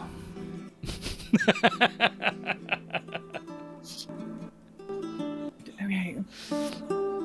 Oh my gosh. There, ask him who the gray thing is. The gray one. Like, what are you referring to? I don't know.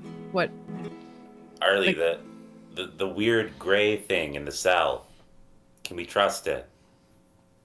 What is the weird? Is it an ogre? Are you pointing at the Cyclops, or is there like There's another living creature in the gelatinous cell. cube? yeah, no, it's a There's grim. another living It's a creature in the cell, Grimlock right? that you were talking about. The Grimlock. Oh. Okay. Tell me about your cellmates. She gestures. I do not know them.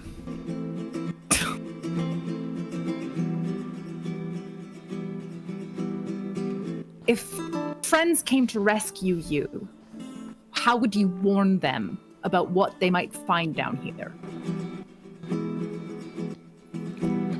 Rescue. How would you warn?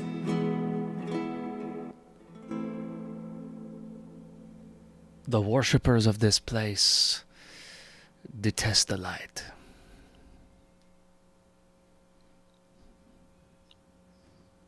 Two more. I can't remember what the. I see that, Sean. What is I forget the Horcrux that we're looking for. It's like the 7-section staff. It's this. Yeah, it's the rod of seven parts, basically. 7 parts. Rod of 7 parts. Rod of 7 parts. Okay, and we don't. We just know that there's a part of it here. Yeah, yeah. Oh my gosh. Okay. What's its? Does it have a magical name? Is it like the? Is it? Its like magical is it- name is the Rod of 7 Parts. Rod of seven. Yeah, that's the name of it. Yeah, it's a holdover from like I think First AD&D edition, had a Rod of yeah, seven so- parts as an artifact. It's like old D&D stuff. And what stood in your way from retrieving the Rod of 7 Parts? Which is obviously why you're here.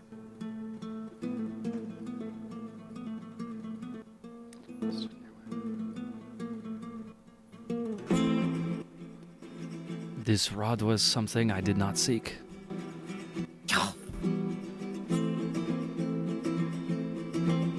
Last question. I endangered us all. So if the group would like to, Ask him why he Shiny. came to the place. okay. Why did you come here? I was taken here after I was injured. And the corpse Ted falls Ars. back. Oh, There's your boring. 5. And your accent.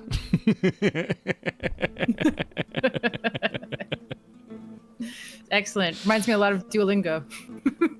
I'm gonna put myself on mute now. I'm gonna put myself on it. And how big was the dessert? It was wafer thin, sir. It was wafer thin.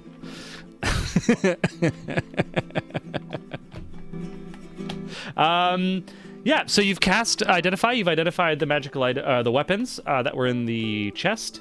The 2 individuals in the cell remain there. And there is still one cell that is unopened that has like a hunched over, I want to say, bugbear that hasn't moved since you arrived. Is it alive? You can check. I check if it's alive. Yeah, no. No, it's dead. Recently. All right. I think we let the Cyclops out. I don't know about this one.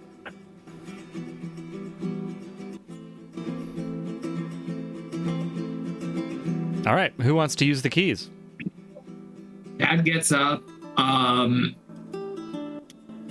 Again, thinking that not still really recognizing Harold as master, gives the +1 dagger to Harold as he walks by, and I believe it by this point we've also figured out how to resize the club so the club made it into the cell with the Cyclops. By the way, I passed it all the way through. Yeah. We get it all the way through, and I unlock the cell door. Amazing. You unlock the cell door. It is holding its club at this point, and it is going to gingerly get out from this cage that's been built into the wall. It's like the backs of this cell are just the stone of the caves. It's just bars that have been like put directly into the stone. Hunches and steps its way out of the cell into the main space and mumbles at you. Does anyone speak giant? Then you don't understand what it's no. saying. But I think if you give me a chance to, I think that I'm a knowledge cleric, so I think that there's like a thing I can do. There might be. About languages. But I don't remember what it is. I don't remember. I really thought that I could I think it takes me like 10 minutes though, or something. Okay, I don't know what I'm saying. I don't know my way around. I don't know what I'm saying. I really just Everything's thought 10 minutes with this one. Everything's 10 minutes with this one. Everything. I'm gonna Google it, but I won't make you wait. But I really think I can. Oh shit. At first level, you learn 2 languages of your choice. I don't see anything else in the knowledge domain, cleric. You could read the creature's thoughts. Yeah. Yeah, I'll do a read of his thoughts. I think you get to learn, and it doesn't say anything about you. You just understand. It says. Yeah, yes, it's one of my channel divinities. Amazing. One of your channel divinities. So I am gonna say, give me. What is the mechanics of that? Okay. 6th level channel divinity to read a creature's thoughts. You can then use your access to the creature's mind to command it, which is not my intention. I'm just reading its thoughts, but I could. I need to see it within 60 feet of me. It must make a wisdom saving throw. We shouldn't use it on this. We should use it on the Grimlow. We already know the Cyclops is like kind of chill. We don't need to communicate with it fully in order to understand that it's fully chill, but we don't know anything about that Grimlock. Okay. All right, so you just sort of see Arlie start to look really intensely at it, and then you're like, not that one? You seem chill. Just a little nosebleed as Arlie's like, no, the other one, Arlie.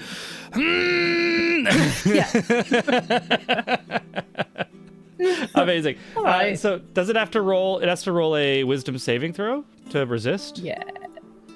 Amazing. This will be hard.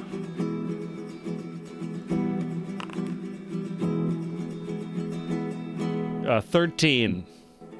That does not succeed. Okay.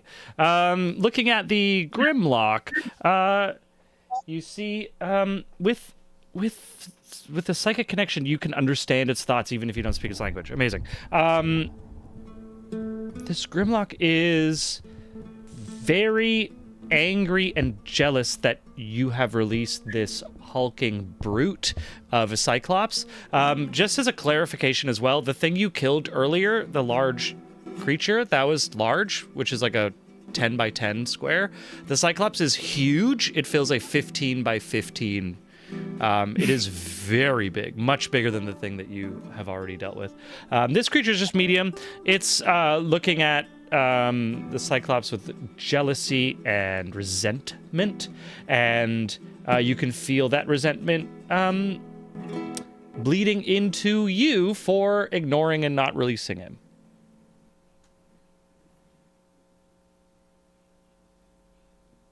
Will you hurt us, Grimlock, if I let you out? I ask. You can tell, Arlie, that this creature does not understand your language. It cannot understand that.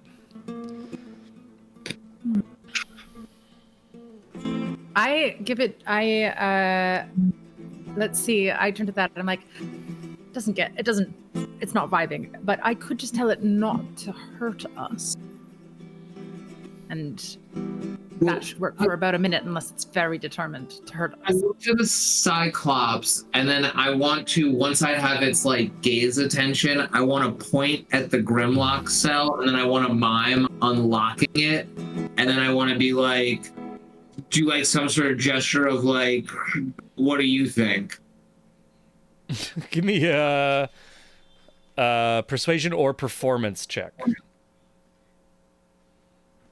I'm gonna go with performance or persuasion. I'm gonna go with performance, and I'm gonna cast guidance first. So that's a 13 plus 3, 16. Amazing, 16. That was the DC. It looks to you, looks to the cage, looks to the giant club that is in its hand dragging, looks to the other members of your party who are all like either fully covered in weapons or the blood of their enemies or the viscera of those who dared stand in your way, and looks back at you and just gives a kind of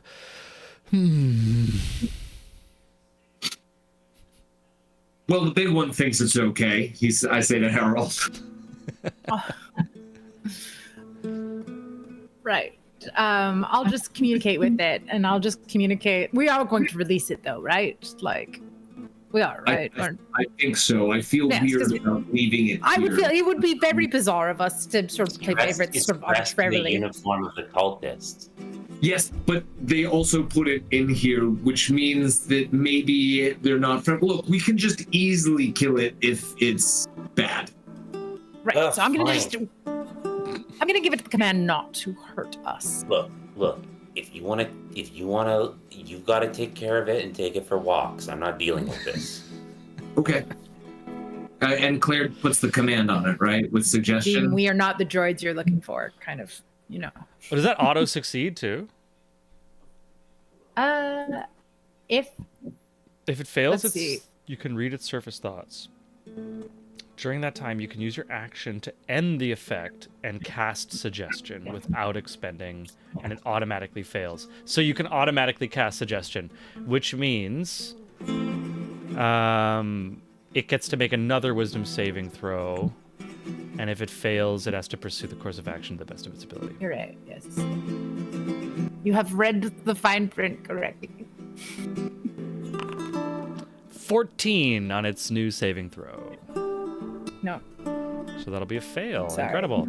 And what is the command? The suggestion? Do not harm any of us. Gesture to us. I don't think it knows the words for retinue of the wandering cleric, so I went for something. I mean, you were mentally in its brain communicating with it, I think. So yeah, you could give it this kind of general gist of it, just the psychic shorthand of the Wandering Cleric. Incredible. Cool. You feel the spell successfully cast, and then you I guess you open the gate for this Grimlock. Yeah. Cool. Gonna do it. He's gonna like kind of stumble out weakly. Clearly been in this cell for a while, like weakened, but kind of reluctant to do or go anywhere. Still surrounded by all of you and the Cyclops. You mentioned that there was also a figure that hadn't moved at all, right? Yeah, a bugbear in the last cell. It's already been dead. But it's dead, though, but it right? is dead. It's recently dead. Like not yet smelling recent. Sorry, Claire, you're muted. How did it die? I want to do a medicine check. The book says due to neglect. Starvation. Yeah, we shouldn't. Bit of sepsis. Yeah, we shouldn't leave.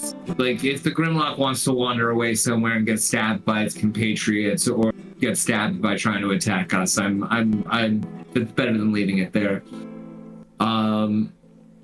Having done that, I'm just gonna sort of look at the two prisoners, grab the +1 longsword, and I'm just gonna say, well, we have to go find the routes to the Tree of Zivelin, so do you guys know where the door to leave this place is? Neither of these creatures speak your language.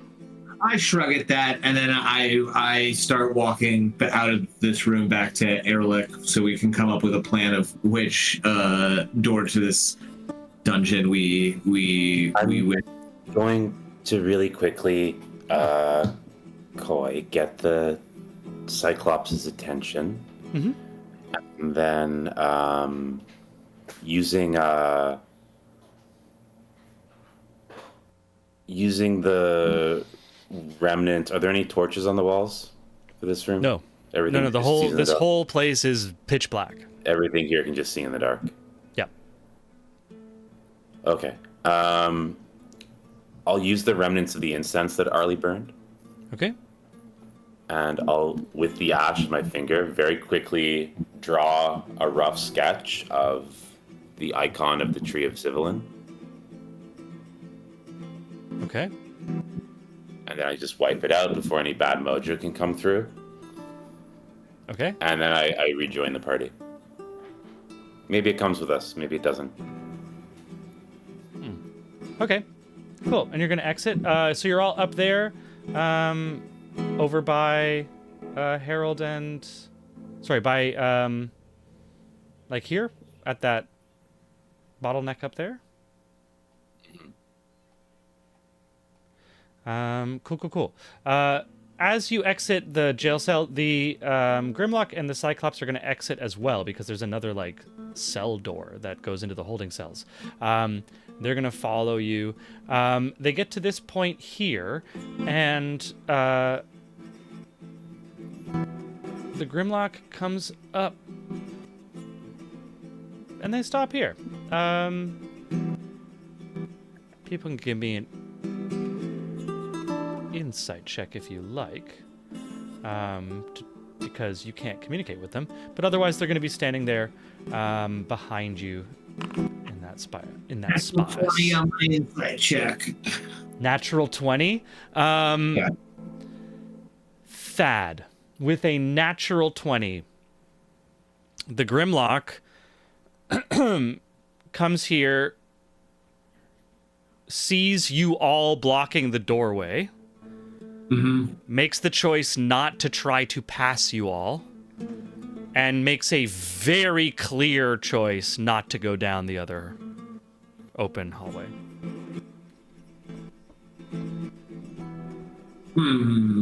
And with a nat 20, I will also say that it makes sure that it is not the closest to the entrance of that hallway.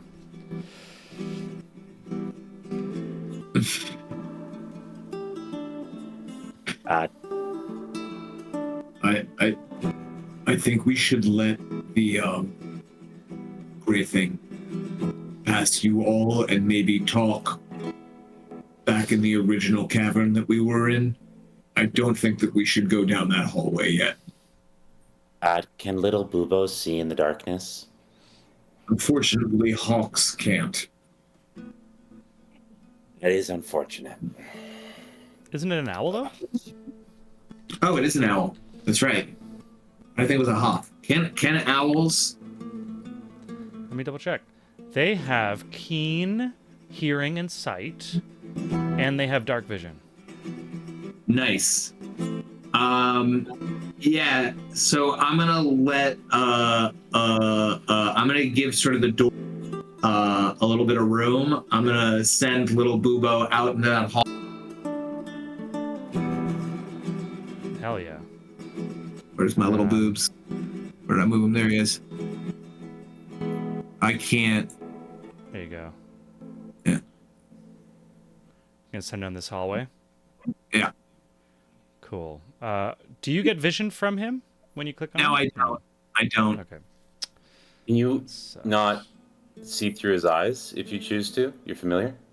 I do. I am seeing through his eyes, but I'm just gonna move my character because I don't get visual.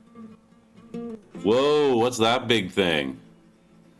So this is Bubo is able. Little Bubo has vision right now. Is Yeah. what I just did. Little Bubo with advantage on their perception checks. Little Bubo sees into this room. It is. Let me just pull out the description of this room. An enormous web stretches across the open cavern center, strands plastered over stalagmites and stalactites.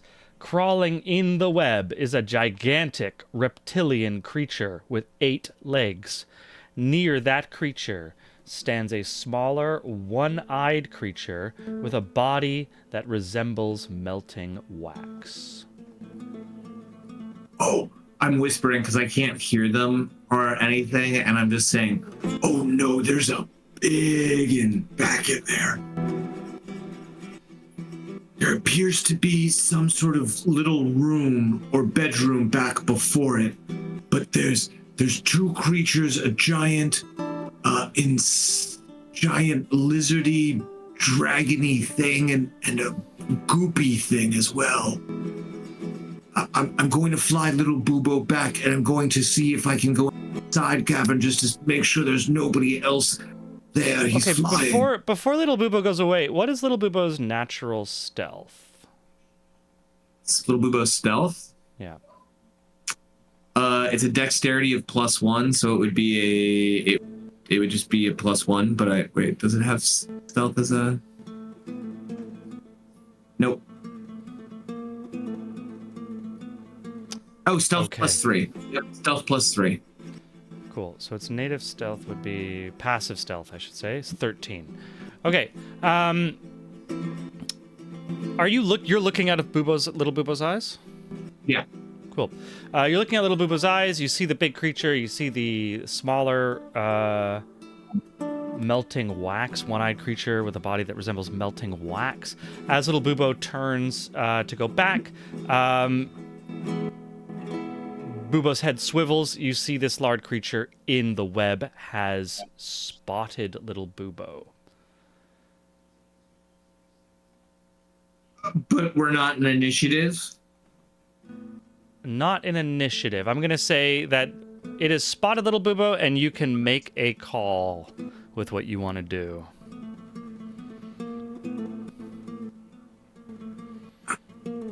I want to make little Bubo fly like a bat. I know that birds aren't supposed to fly like a bat, but I'm gonna do some really weird herky flying thing with big spread wings, and I'm just gonna sort of back down that hallway like it's a bat that just turned the corner and was like, that's bad news, don't want anything to do in that room. All right, give me a deception with or performance check with disadvantage. Now this is little Bubo's stats. Oh, little Bubo stats. Yeah. So little Bubo no. doing a deception or a. So God, what would that be? That's charisma. That'd be a -2. Second, then.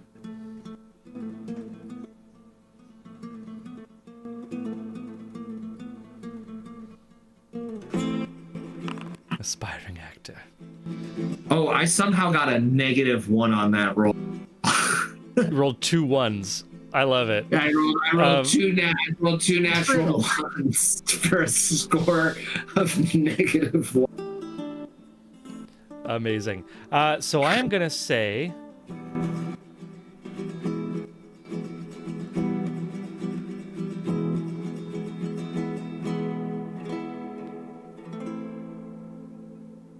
I'm gonna say that this creature starts scrambling towards the entrance along the walls and webs. It scrambles like a spider, gets to the entrance here.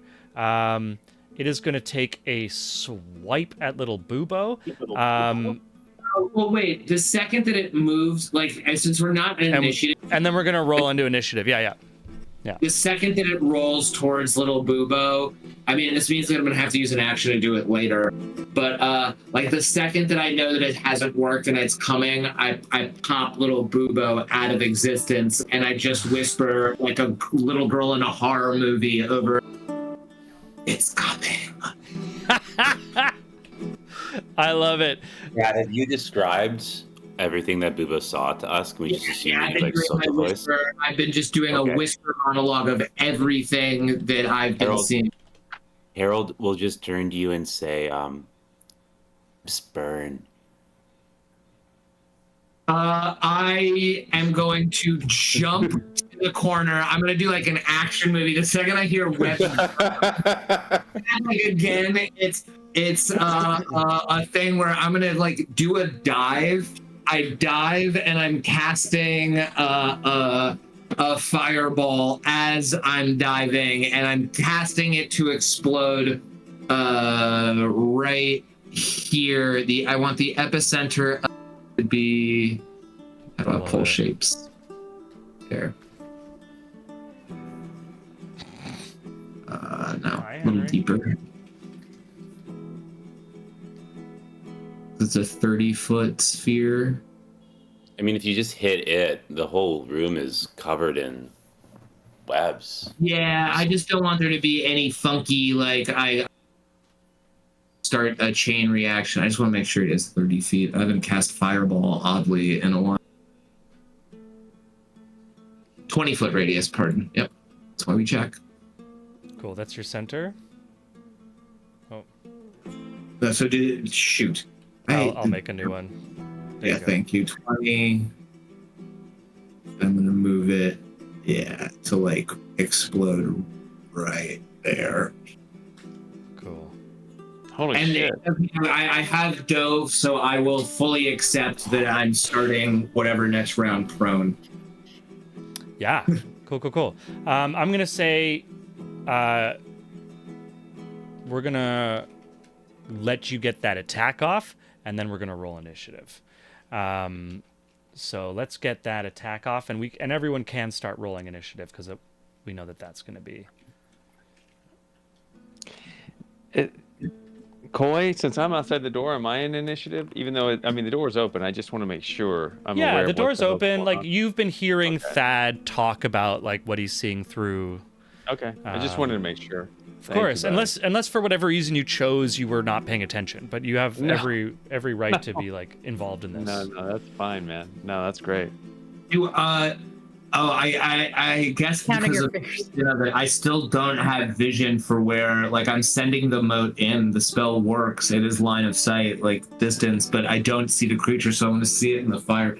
Yeah, I dive, and as I do, it's just that red streak of it's coming to Thad Webb's burn, and then again, doesn't even think like Han Solo seeing Darth Vader. I just dive and little red dot, and then you all hear a roar of explosion. Do I see it in the fire? Do I see the thing in the fire, Koi? Yeah. So in the let me get a picture here for everyone. I want to get a picture. Is the black spawn stalker? I want to get a good picture that everyone can appreciate, especially for the chat. Here we go. You fire fireball down the room. That single little thing, boom, bursts behind it. Jesus. You see the outline, its silhouette, as it raises its head and screams in the fire. DC Webs. 17 saving throw. DC what? DC 17 dexterity saving throw, please. DC 17 dex. Got you.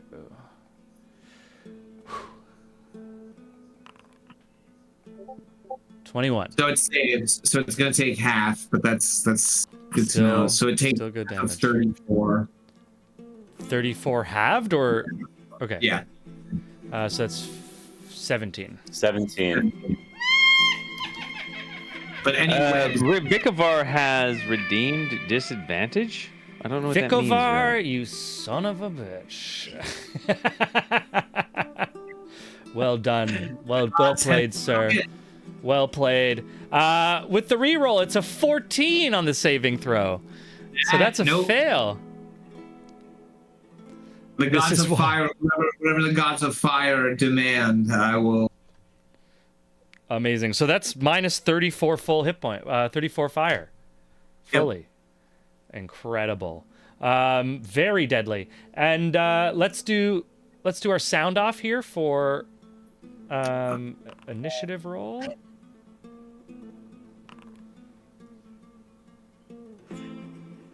I'm going to say we're going to continue tonight until the first enemy's turn.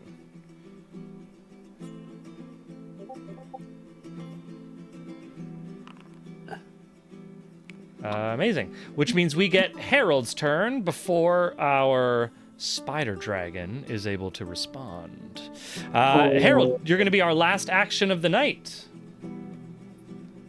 Okay. I'm going to. Let me just see something.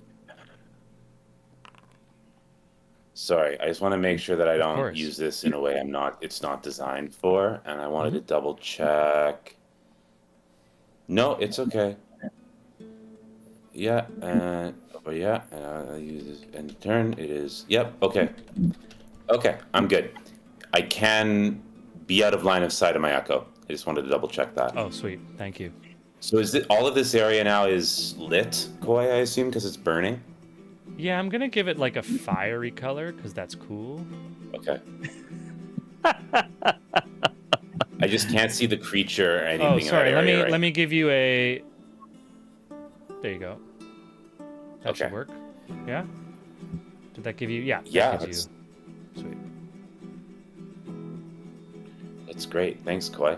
Happy. So I am going to do. Oh, I could have taken. Okay, that's good to know about that. So Fiona will move to be beside it, and I will cast. And she will come here. I will cast resource management. Huh.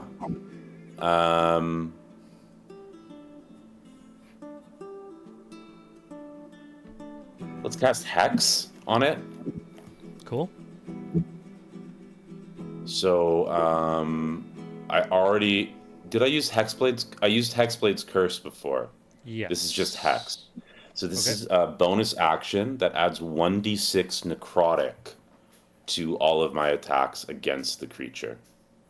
Cool. Um, I'm gonna give I it also the get to marked. choose. I'm gonna call it marked as a stats. I also get to choose one ability when I cast this spell and give this creature disadvantage on saving throws against that kind of ability. Team, what should that ability be? We're going to be forcing any kinds of saves against this thing. I'm looking Vicovar mostly says at the not cat on right saves. Vicovar does say not on saves. now. Not on saves? Ability check. On ability checks, sorry. On ability checks. Have ability check we want to hit, guys? An ability check? Yeah. Yeah. X maybe, or strength? Yeah, I was gonna say Dex. Anything that had to do with like an athletics check or anything like that. That would, yeah. But Dex Strength probably. might be better. It had a +4. Well, it had a +4, I think, to the Dex saving throw. But yeah, either strength or Dex. Okay, let's do strength for athletics. Cool. Yeah. Yeah. Okay. Okay, so I'm gonna say And I'm gonna start blasting. strength hex. Got you. Go for it. And So then those, like, saves I we just make, start or- blasting. Sorry, what's going on, Claire? No, I didn't understand if those are saves we're making against it or saves it's making against us. I didn't. It has disadvantage on dexterity ability checks, not saves. Okay. Okay. Oh, and it's strength, not dex. I think. Oh, sorry, we decided strength. on. Strength. Yes, strength. I was the one I would go for, unless it's turns out that we're unlucky. So do 21s hit, Koi? They do. Okay, great. So R 1d10 plus R 2d10 plus 10 for the base of 29 plus / R 2d6 necrotic. So I do 4 necrotic and 29 force. Cool. 4 and 29, 33 Yeah. total. Cool. Those are good. And I'm now going to use the rest of my movement to go here. Nice.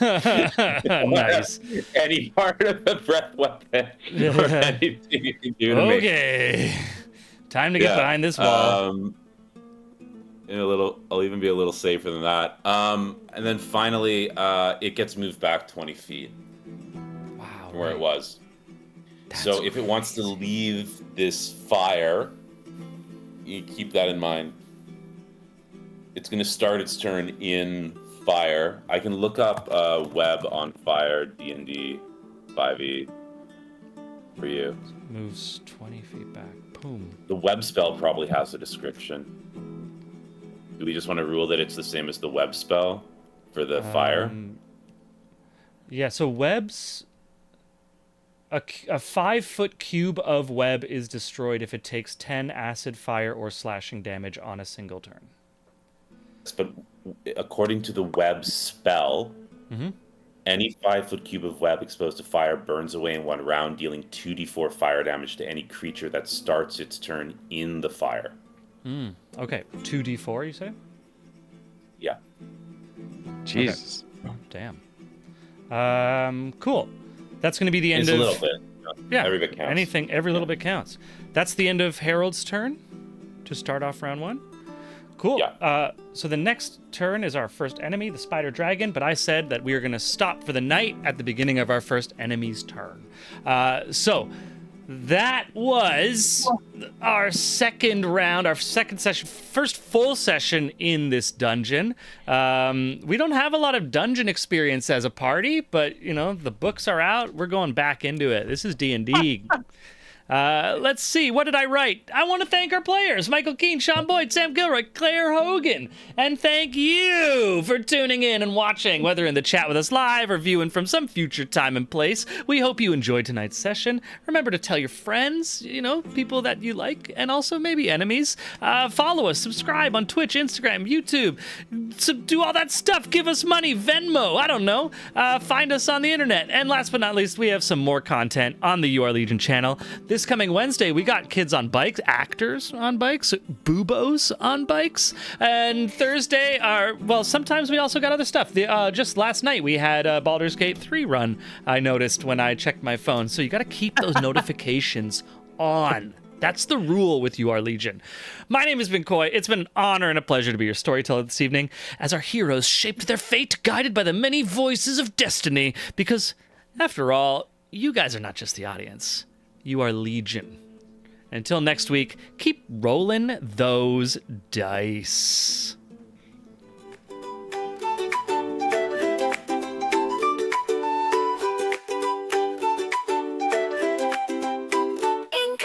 Manner born to nobility, Ollie danced through life with frivolity.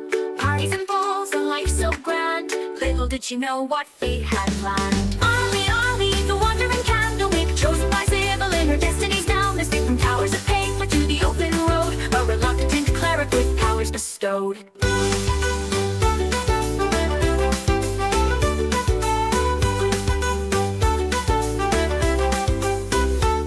From luxury, thrust into robes, surrounded by tomes and dusty old globes. But Ollie's mind, sharp as a tack, mastered the legalese others did lack. Contracts and bylaws, she knew them all. Her litigious prowess made